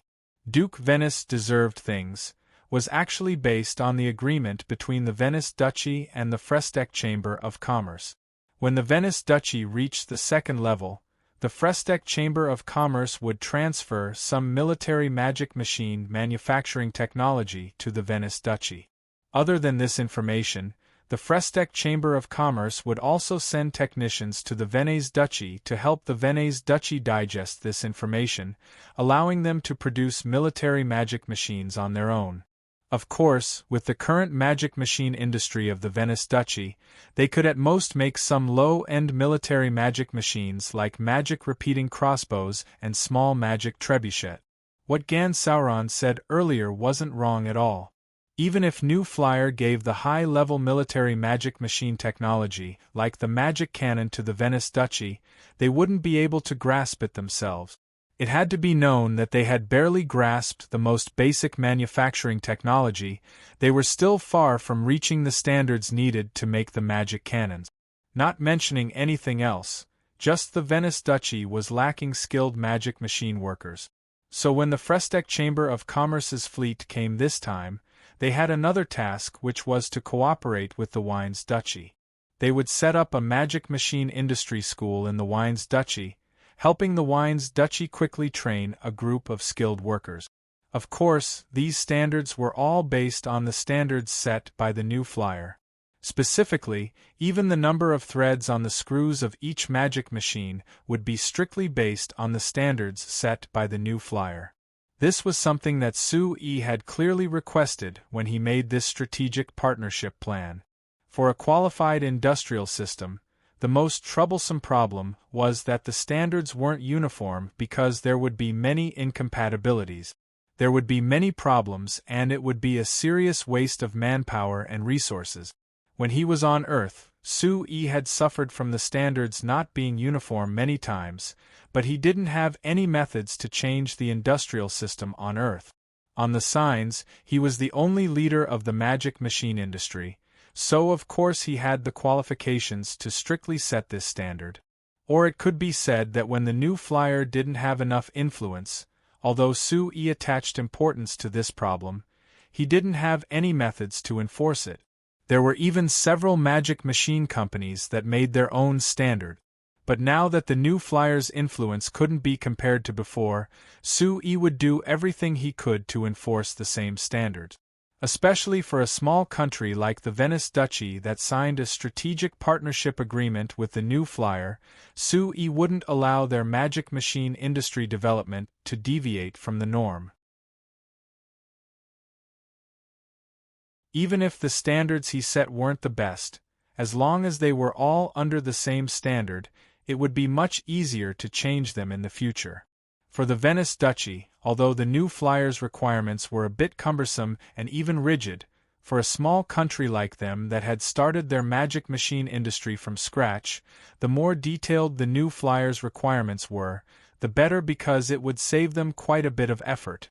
Of course, the Venice Duchy being this enthusiastic, even following the Frestec Chamber of Commerce's guidance to develop their magic machine industry, it was clear that it wasn't just for the convenience of the magic machine industry. Most of it was for the military magic machines. After receiving the high-end military magic machines from the Frestec Chamber of Commerce as a reward, Duke Venice quickly equipped the Venice Duchy's garrison with the help of the technical staff sent by the Frestec Chamber of Commerce.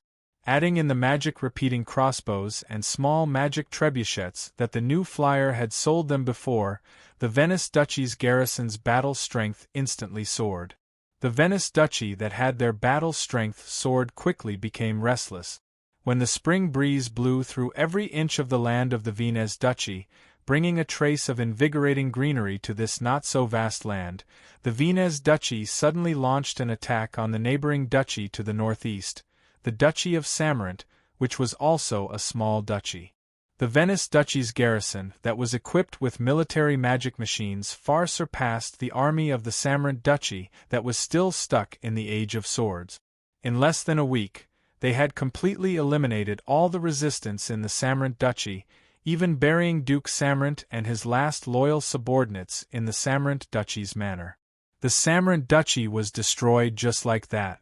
At the same time, the Nozdormu Business Union Kingdom, that was 1,000 kilometers to the east of the Samarant Duchy, sent out troops to attack the Tamets Kingdom to the north after destroying the Kaki Duchy half a year ago.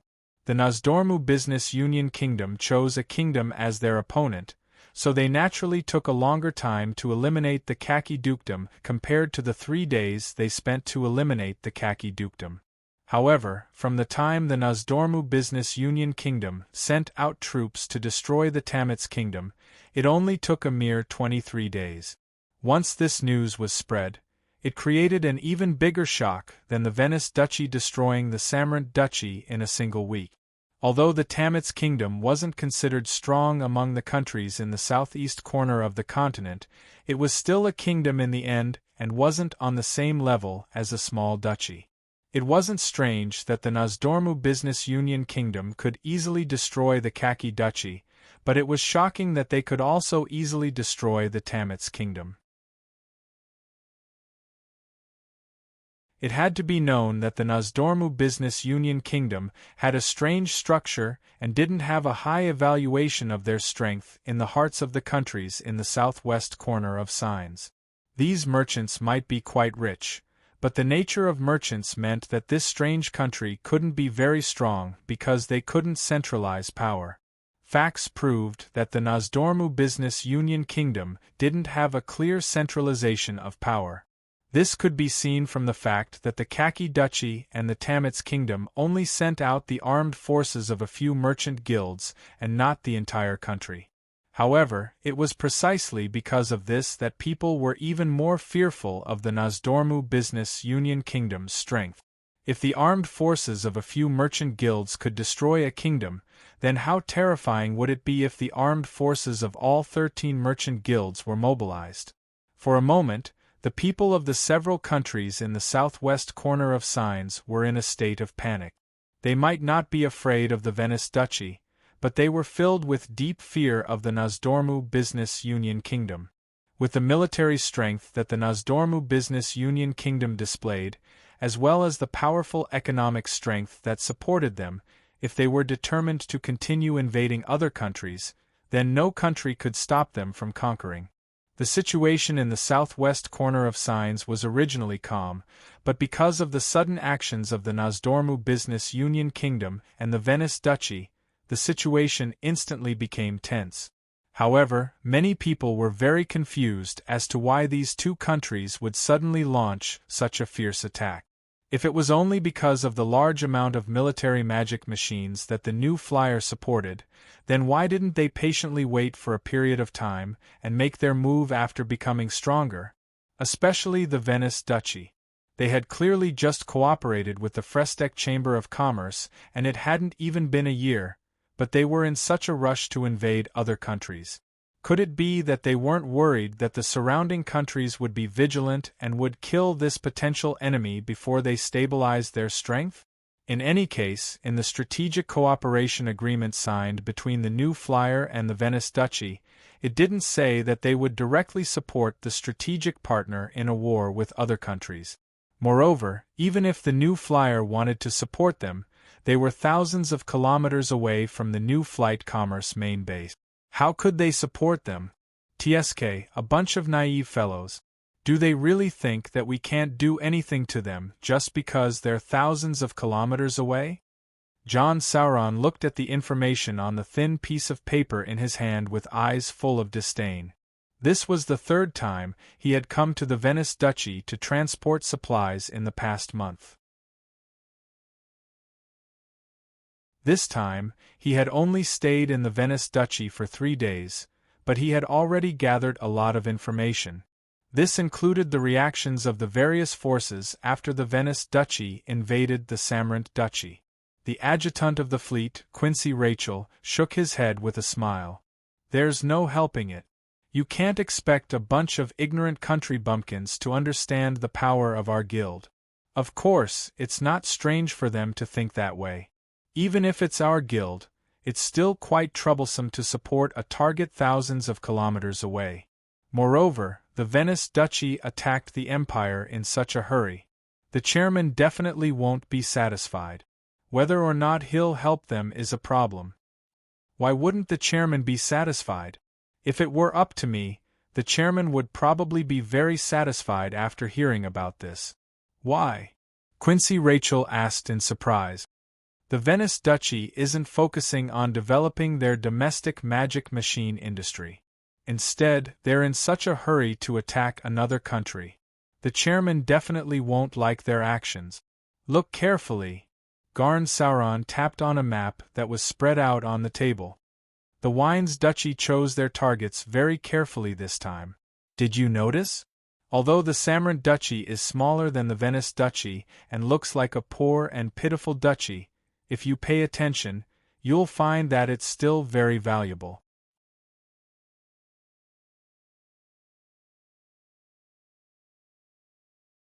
Chapter 961. Quincy?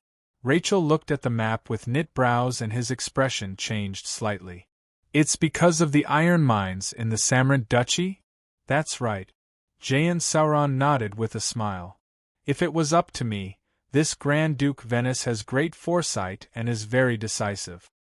He was able to determine that steel is the main material needed for the magic machine industry in such a short period of time and immediately used the military magic machines we gave him to attack the Samarant Duchy.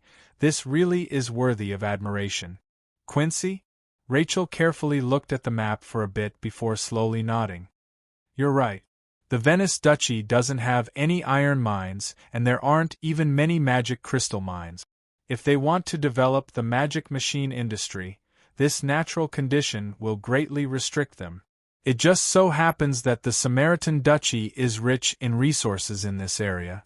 For Duke Venice to be so straightforward and take such a huge risk to attack the Samaritan Duchy, I have to say that he is very decisive. Not only that, I suspect that he is using this chance to show Sir Chairman his determination, even to force Sir Chairman to make a decision.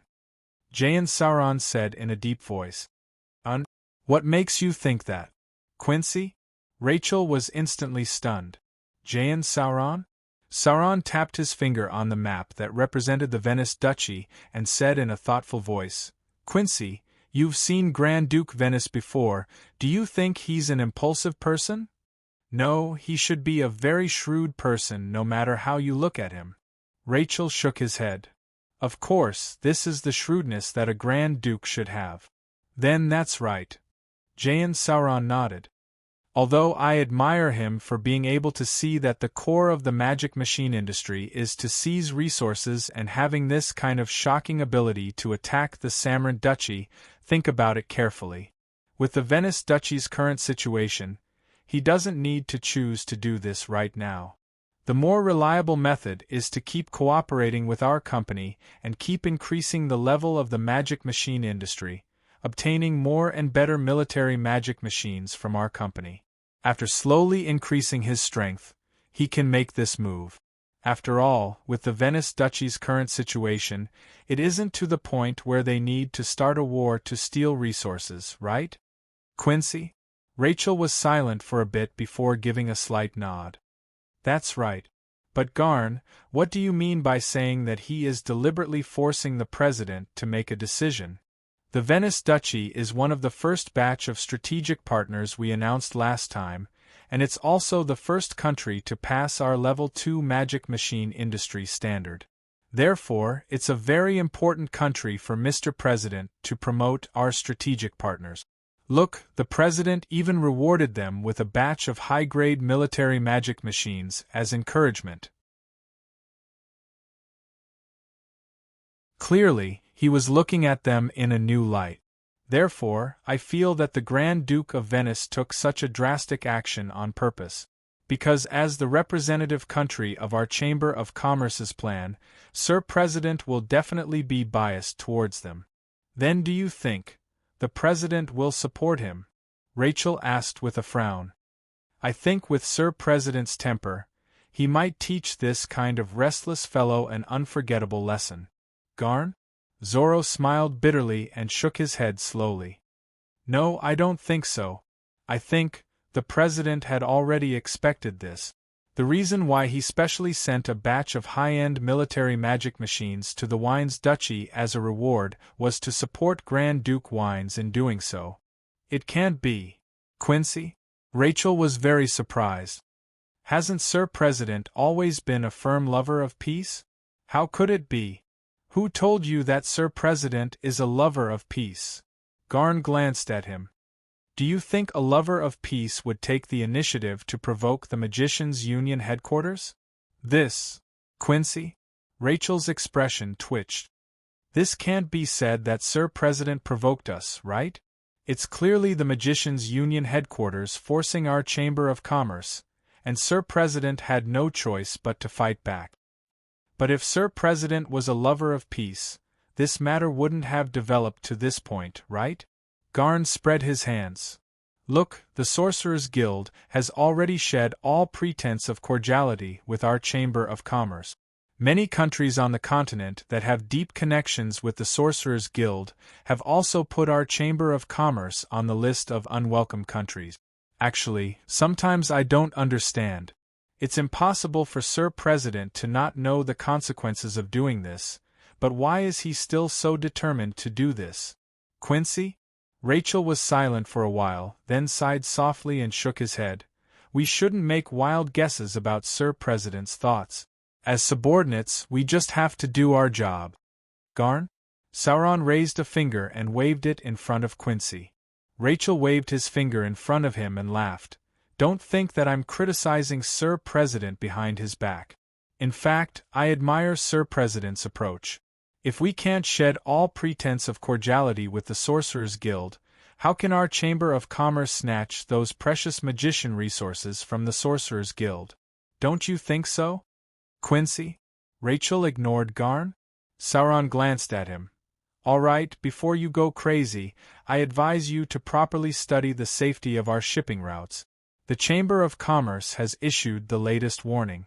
According to the information, the Sorcerers' Guild has secretly colluded with some countries and secret organizations to cause trouble for our Chamber of Commerce.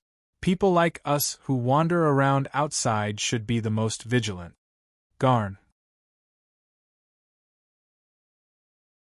Sauron curled his lips in disdain. No matter how powerful the Sorcerers' Guild is, what can they do to us on the boundless seas? I don't believe that there are other fleets in this world that can resist the powerful attacks of our guard ship. Quincy? Rachel wanted to refute him, but he felt that he wasn't wrong. Because the guard fleet of the new flyer was indeed invincible on the endless seas, there was nothing to worry about. So he just shook his head and didn't say anything else. The Venice Duchy was 3,000 kilometers away from the Principality of Constantine in a straight line and close to 4,000 kilometers on the sea. Although the magic boats of the new flyer were very fast, it still took close to a week for a single trip. After the fleet left the harbor of the Venice Duchy, they headed into the deep sea before heading west 70 to 80 kilometers away from the coastline. The sea route developed by the new flyer and the Canla Empire's fleet was currently limited to the southern seas of the Canla Empire and hadn't developed to this sea area yet. So this fleet needed to sail at least 1,000 kilometers before they could enter the sea route controlled by the new flyer's magic signal and contact the new flyer's guard fleet and the Canla Empire's fleet. Before this, they weren't that different from normal ships. They were like blind people on the endless seas, heading west based on their experience. This trip would last around 2 days, and the new flyer's shipping department had warned them of danger, so the fleets of the company had to be more vigilant. But with the might of the new flyer's guard ships, even if the new flyer's fleet met pirates, they would easily take care of them and wouldn't encounter any danger at all. Over time, there weren't any pirates that dared to provoke the new flyers' fleets, and it became easier for the fleet to sail on the endless seas. Now Quincy? Rachel reminded Garn. Sauron was only reminding them out of habit. He wasn't that vigilant. Actually, he didn't care about the possible threat from the Sorcerers' Guild. After all, this was the endless seas. Could it be that the Sorcerers' Guild could send a large group of magicians to attack them? However, on the second morning of the voyage, the facts proved that anything was possible in this world. Damn! How could the other side have this many magicians? Moreover, they are all high-grade magicians. Looking at the dozen odd huge wooden ships on the opposite side that were constantly shooting out colorful and powerful magic spells that looked extraordinarily powerful, Garn? The veins on Sauron's forehead popped out. These guys are definitely not ordinary pirates. Boom! As soon as he finished speaking, a few magic bullets hit the hull of the ship and made a deafening explosion. Even though they were separated by a few cabins, Garn. Sauron could clearly feel the terrifying power of these few magic bullets and couldn't help but feel even more irritated. He thought that they had just met a group of pirates who didn't have eyes, but who knew that the other ship could release so many high-grade magicians in one breath. It was obvious that there were high-grade magicians on the other ship, and it wasn't just one. There should be a dozen or even dozens of them. Although magicians weren't particularly rare on the signs, high-grade magicians who could use high-grade magicians were very rare. It was already quite good for a pirate group to have a few low-grade magicians, and it was almost impossible to have a high-grade magician, let alone dozens of high-grade magicians in one breath. So Garn? Sauron was sure that the other side were definitely not pirates, but more likely the army of a country. Quincy? Rachel's face was dignified and said in a deep voice, Garn, do you think that the other side is sent by the Magicians' Union headquarters? Garn? Sauron was startled. No way? The Magicians' Union headquarters wouldn't be so shameless, right? They actually dared to directly attack our caravan? Aren't they afraid that this matter will spread and the Sorcerers' Guild's reputation will be lost? If we all die here, then no one will know what happened, Quincy said, shaking his head. Rachel said with a serious expression. Bah! Who the F***ck wants to die here? Sauron spat hard. It's just some high-grade magicians. Although our fleet's configuration isn't as abnormal as the guards who can even take down a high-grade magician, it's not a problem to deal with some high-grade magicians. The Sorcerers' Guild doesn't know the immensity of heaven and earth. Do they really think that they can solve everything by mastering magic? Let's teach them a lesson this time. Quincy? Rachel thought for a moment and nodded. Her expression relaxed. Yes, with the speed of our fleet, they won't be able to catch up with us. If they send a magician to attack, with the firepower of the frigate, there's no need to worry. Moreover, the hardness of our hull is far beyond their imagination, so as long as it's not a high-grade magician, we won't be in danger. Quincy? Rachel's voice came to an abrupt halt. His eyes widened as he stared straight ahead, his face filled with terror. Garn? Sauron was stunned and also looked into the distance. He saw a figure slowly rising from the opposite ship. The space around the figure seemed to be in a state of chaos, making people feel dizzy, but they couldn't help but be deeply attracted and unwilling to look away. This strange situation was clearly the appearance of space magic. The two were stunned for a moment, then looked at each other and gently sighed at the same time. No way!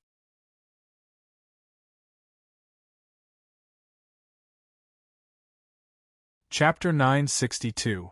Su Yi's face was dark as he stared at the stack of documents on the table in front of him, as his eyes filled with rage that he couldn't suppress at all.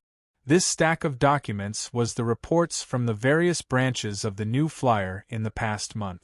There were a total of 13 reports, and each one represented an incident that had occurred under the name of the New Flyer. Among these incidents there were caravans being attacked by bandits, offices being robbed by bandits, people dying in accidents, and etc. Among these incidents, the one that caught Su Yi's attention the most and caused the most losses were the 3 consecutive reports of the transport fleets being attacked. Objectively speaking, the New Flyer was a large company, with offices in most of the signs and in countless places, so it wasn't strange for them to meet some accidents each month. After all, the continent was still in the Middle Ages of Earth, so whether it was communication, public security, or social order, it couldn't compare to Earth's modern civilization. But before this, the New Flyer had never met more than 10 accidents in a single month. This frequency was just too dense. If it was before the New Flyer had made a name for themselves on the continent, it wasn't strange for their caravans to be robbed and their subordinates to meet accidents. But now that the New Flyer had become a famous company in the signs, who would dare to provoke them? Moreover, what really caught Su Yi's attention and vigilance were the 3 consecutive attacks on the transport fleet. Although the pirates on the Endless Seas had been mostly cleared out by the New Flyer's guard fleet and the Kanla Empire's fleet, the Endless Seas were still endless. So in order to prevent any accidents, the New Flyer's fleet would be equipped with a certain amount of defense each time they went out to sea. Even the large transport magic ships were equipped with military magic machines in case of emergencies. With the power of the New Flyer's military magic machines and the magic ships that were completely made of steel, surpassing the technology of the signs, it was impossible for normal naval forces to do anything to the New Flyer's transport fleet. However, in the 3 reports that came back, it clearly stated that the New Flyer's transport fleet had been attacked 3 times and they had suffered heavy losses each time. There were even 2 large transport magic ships and 5 magic ships that had been damaged. According to the information provided by the crew members who managed to escape, the reason why the Fresteck Chamber of Commerce's guard fleet couldn't stop the enemy's attack was because not only were there large amounts of high-grade magicians, there were even great magicians. Great magicians! Su Yi gritted his teeth as they made ear-gritting sounds, as his eyes filled of them filled with endless flames of rage. Good. Very good. These damn fellows, I thought that they would have some scruples, but I never thought that I would have underestimated them. These fellows, they are more than 10 times more shameless than I thought. Steele and Mentor Carmilla sitting in front of Su Yi looked at each other in blank dismay, not knowing what to say to comfort Su Yi. After being silent for a bit, Steele said in a thoughtful voice, Su Yi's. You don't need to rush to a conclusion. This might not be done by the Magicians' Union headquarters. They shouldn't be that shameless, right? That isn't certain.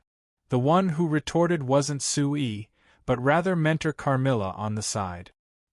He looked at Su Yi before looking at Steele with a dark and serious expression. Steele, you are still young. You don't know that those fellows from the Magicians' Union headquarters are shameless people who can do anything for their own greed. What Su Yi did this time could be said to have shaken their foundation, so it's not surprising that they would retaliate like this. And in my opinion, this is just a warning to Su Yi. Just a warning. Steele opened her mouth in surprise and pointed at the thick stack of reports on the table. She thought that just from these 13 reports, there were already more than 400 casualties, and the direct loss to New Flyer was more than 700,000 gold coins. If this was just a warning, then what would happen if it wasn't a warning? Thinking of this, Steele couldn't help but worry. She hesitated and turned to Su Yi. Su Yi. Actually, I think the Magicians' Union headquarters can cooperate as long as you.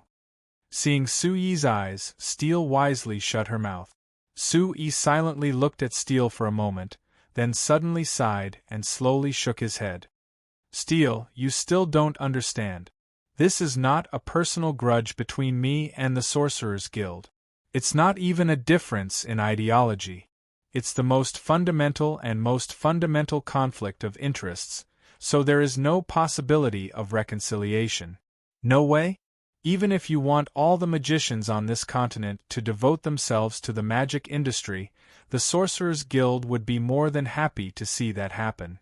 Why do we have to oppose each other? Steele's face was full of confusion. I think, if both sides are willing to cooperate seriously, it's actually good for everyone. Sui curled his lips and turned to look at Mentor Carmilla. Grandpa, do you think it's possible for us to cooperate? Mentor Carmilla shook her head without hesitation. Impossible. Unless you give the Frestec Chamber of Commerce to them. Sui spread out his hands. I obviously can't give New Flyer to them. It's not because I don't want to, but because I don't trust them. I don't believe that if I give them the magic industry that is basically on the right track, they will develop it properly. So you see. Sui turned to look at Steele. This is an irreconcilable conflict between us, so there can't be a real cooperation. But I still think there's hope, as long as both sides take a step back. I've already given them a chance, but you must have seen the reaction of the Magicians' Union headquarters. They won't allow their thousands of years of control over the magicians on this continent to weaken even a little bit. They already treat all the magicians as their private property, so there is no possibility for us to cooperate at all. Speaking of this, Sui lowered his head and looked at the stack of documents on the table. His face became even more gloomy. If I still had fantasies about them before, then now? I finally understand that it's impossible to peacefully snatch the bone from their mouth. Now that they have made us pay with blood, then I have to let them taste the taste of blood. Steele's eyelids twitched, and she couldn't help but exclaim, Sui, you can't be thinking of starting a war with the Sorcerers' Guild, right? This is too dangerous. Can you calm down first and think about it? This time, even Mentor Carmilla no longer supported Sui. She frowned and said, Sui, I understand your feelings and your considerations. But are you sure you want to do this? Don't tell me you've forgotten what I reminded you about some time ago? Sui looked at Mentor Carmilla, and the smile on his face suddenly became a little strange. Grandpa, please come with me to see something. After you see it, you shouldn't be so worried anymore. Mentor Carmilla looked at Sui inexplicably. She thought that this kid obviously knew that she reminded him of the threat from the Magister. But now, he said that he wanted to take her to see something? What could solve the threat posed by the Magister? Watching Sui and Mentor Carmilla walk out together, Steele's eyebrows furrowed deeply. They walked towards the New Flyer Guard training base in the northwest corner of the New Flight Commerce main base. She had known Sui for more than 10 years. This was the first time that she had seen Sui truly angry. I hope that nothing terrible will happen. ###. The Sunset Mountains were a mountain range that stretched for hundreds of kilometers in the northeast of the Kanla Empire's Tagna province. It intersected with the Northeast Province and was used as the dividing line between the two provinces.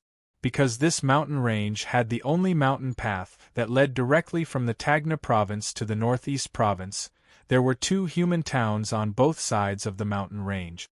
The town in the Tagna province was called Lalor.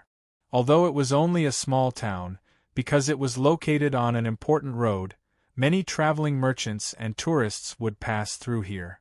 There were a lot of people moving around all year round.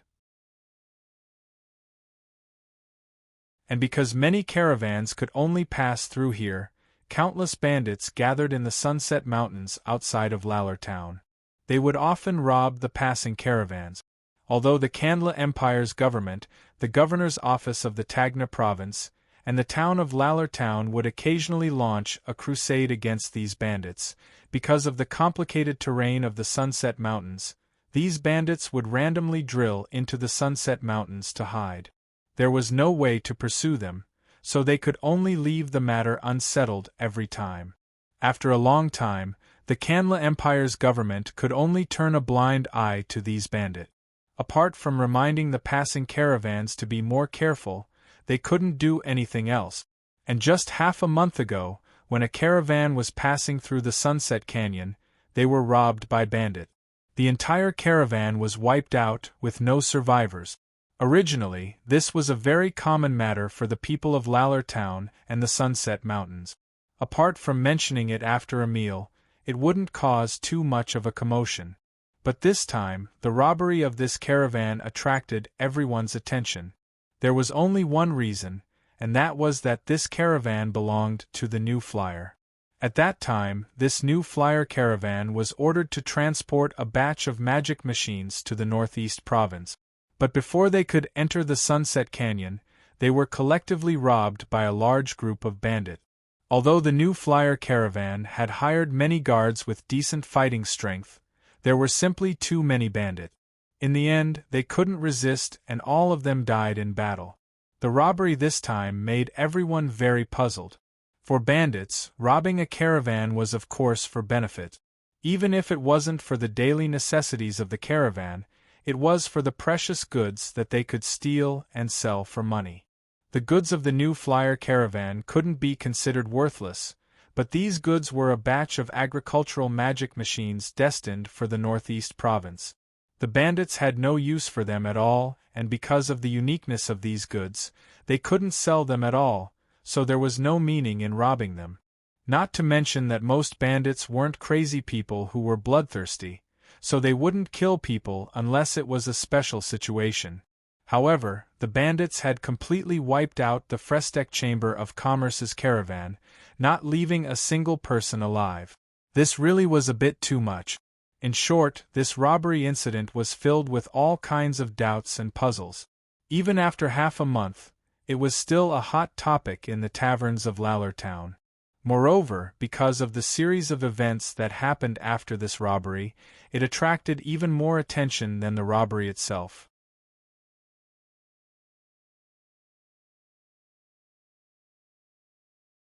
Chapter 963. Generally speaking, if a caravan was robbed in the Kanla Empire or even wiped out, it would be reported to the officials of the Kanla Empire. If the caravan belonged to a company under the Kanla Empire, then the procedure was simple. First, they would report to the Kanla Empire and see if they would investigate, or how hard they would investigate. But if the caravan belonged to a company outside the Kanla Empire, then the situation would be a little more complicated. If the Chamber of Commerce belonged to a Chamber of Commerce that wasn't very powerful and wasn't very famous, then the final outcome would most likely be that the attack on the caravan would be left unsettled and the Chamber of Commerce could only blame themselves for being unlucky. And if the company that joined had a deeper background, then the officials of the Kanla Empire would decide the degree of punishment based on the severity of the incident and the attitude of the company or country behind it.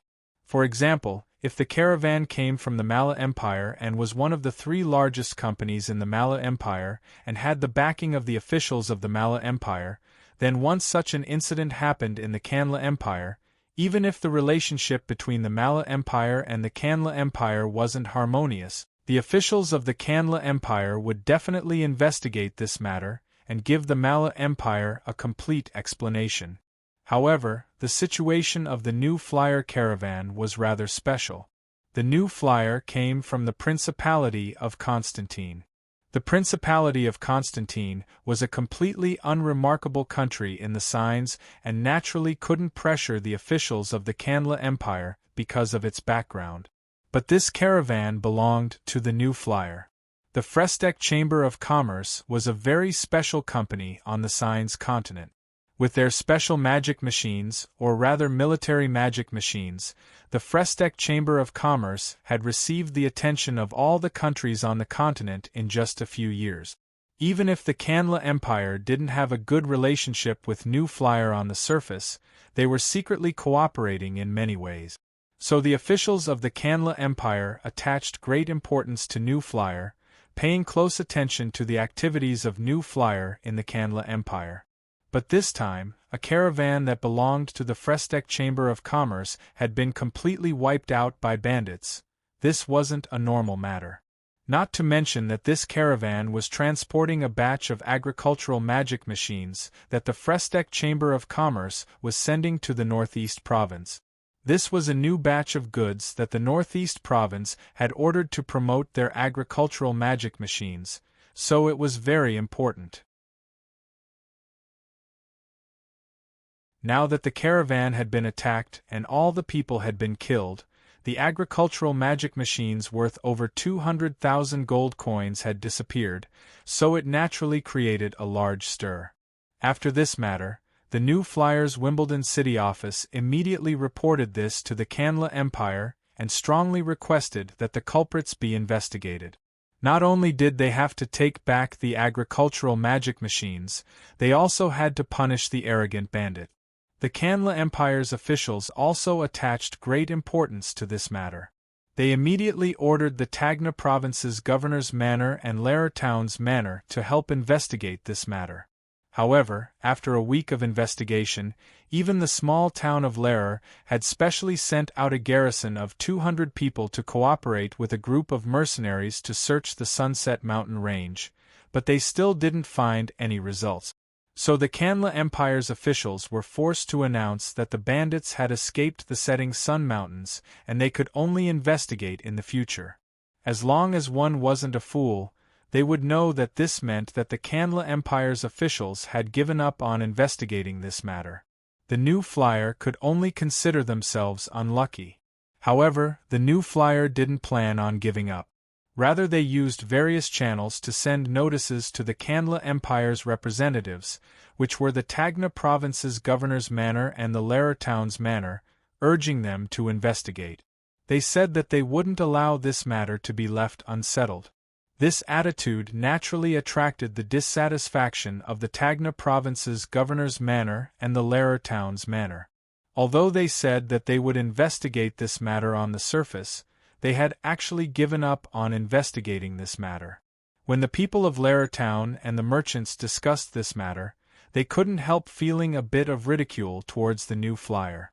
There were bandits all over the continent, so even if it was as strong as the Canla Empire, it was impossible for them to investigate every single robbery.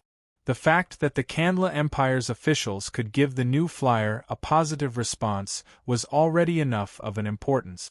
Yet, the New Flyer still wanted to be so unforgiving. They simply didn't know what was good for them. Hey, don't you think that the New Flyer thinks too highly of themselves? Didn't they just rely on those new things like magic machines to earn a bit of money? Do they really think that they are on equal footing with our Canla Empire? A large number of the king's merchants and mercenaries were gathered in the largest tavern in Lara town. Among them, a rough mercenary was drinking in large mouthfuls while letting out extremely mocking laughter. Hearing his words, the surrounding customers all laughed loudly in unison. Most of the people present had long experience as merchants. They were already familiar with the bandits' attacks and didn't think that it was a big deal at all. Not to mention the Canla Empire, even if it was anywhere on the continent, the first thing to do when bandits attacked was to protect one's own life. As for relying on the local country's power to chase down the bandits and recover the lost goods, that was only possible when one's luck was off the charts. Therefore, most of the people present were convinced that the best thing for the New Flyer to do was to admit that they were unlucky and stop harassing the Canla Empire's officials. Otherwise, if they made those officials unhappy, the safety of the New Flyer's caravans in the Canla Empire's territory would be even more difficult to guarantee. TSK, they are just a bunch of nouveau riche from a small place like the Principality of Constantine. Of course they don't have much foresight. Another mercenary laughed loudly. When he realized that he had attracted everyone's attention, he put on a mysterious expression. I've heard that the Frestec Chamber of Commerce's caravan wasn't the only one that was attacked. Other than this, just in Arcandra Empire, there were 3 other Frestec Chamber of Commerce caravans that were attacked in the past month. Similarly, the people were all killed and the goods were all gone. The originally noisy tavern immediately quieted down. Everyone looked at each other in dismay. Then, a few other people spoke out to prove the mercenaries' words. That's right. I also heard that something happened in another country in the past 1 or 2 months. Yeah, I also heard that New Flyers' offices were attacked in 2 places. It's said that the patrols were also heavily damaged. That's not all. I also heard that New Flyers' fleets were attacked one after another. The losses were even more exaggerated. That can't be. Isn't the New Flyers' fleet not even a match for Arcane Empire's fleet? Who can deal with them at sea? I'm not sure, but I heard that a very powerful mage personally took action. No matter how strong New Flyers' fleet is, against a great mage. Oh, not to mention a great mage, even if they met a high mage, it wouldn't be much use, right? Yeah, that's true. The tavern instantly fell into a lively discussion. For almost all the merchants on the continent, New Flyer could be said to be a miracle. This small company that no one cared about before had made a fortune in the Lampuri kingdom, but in just 10 years, it had developed into a famous large company on the Signs continent. Moreover, they had military magic machines that all the countries would drool over, becoming an important company on the continent.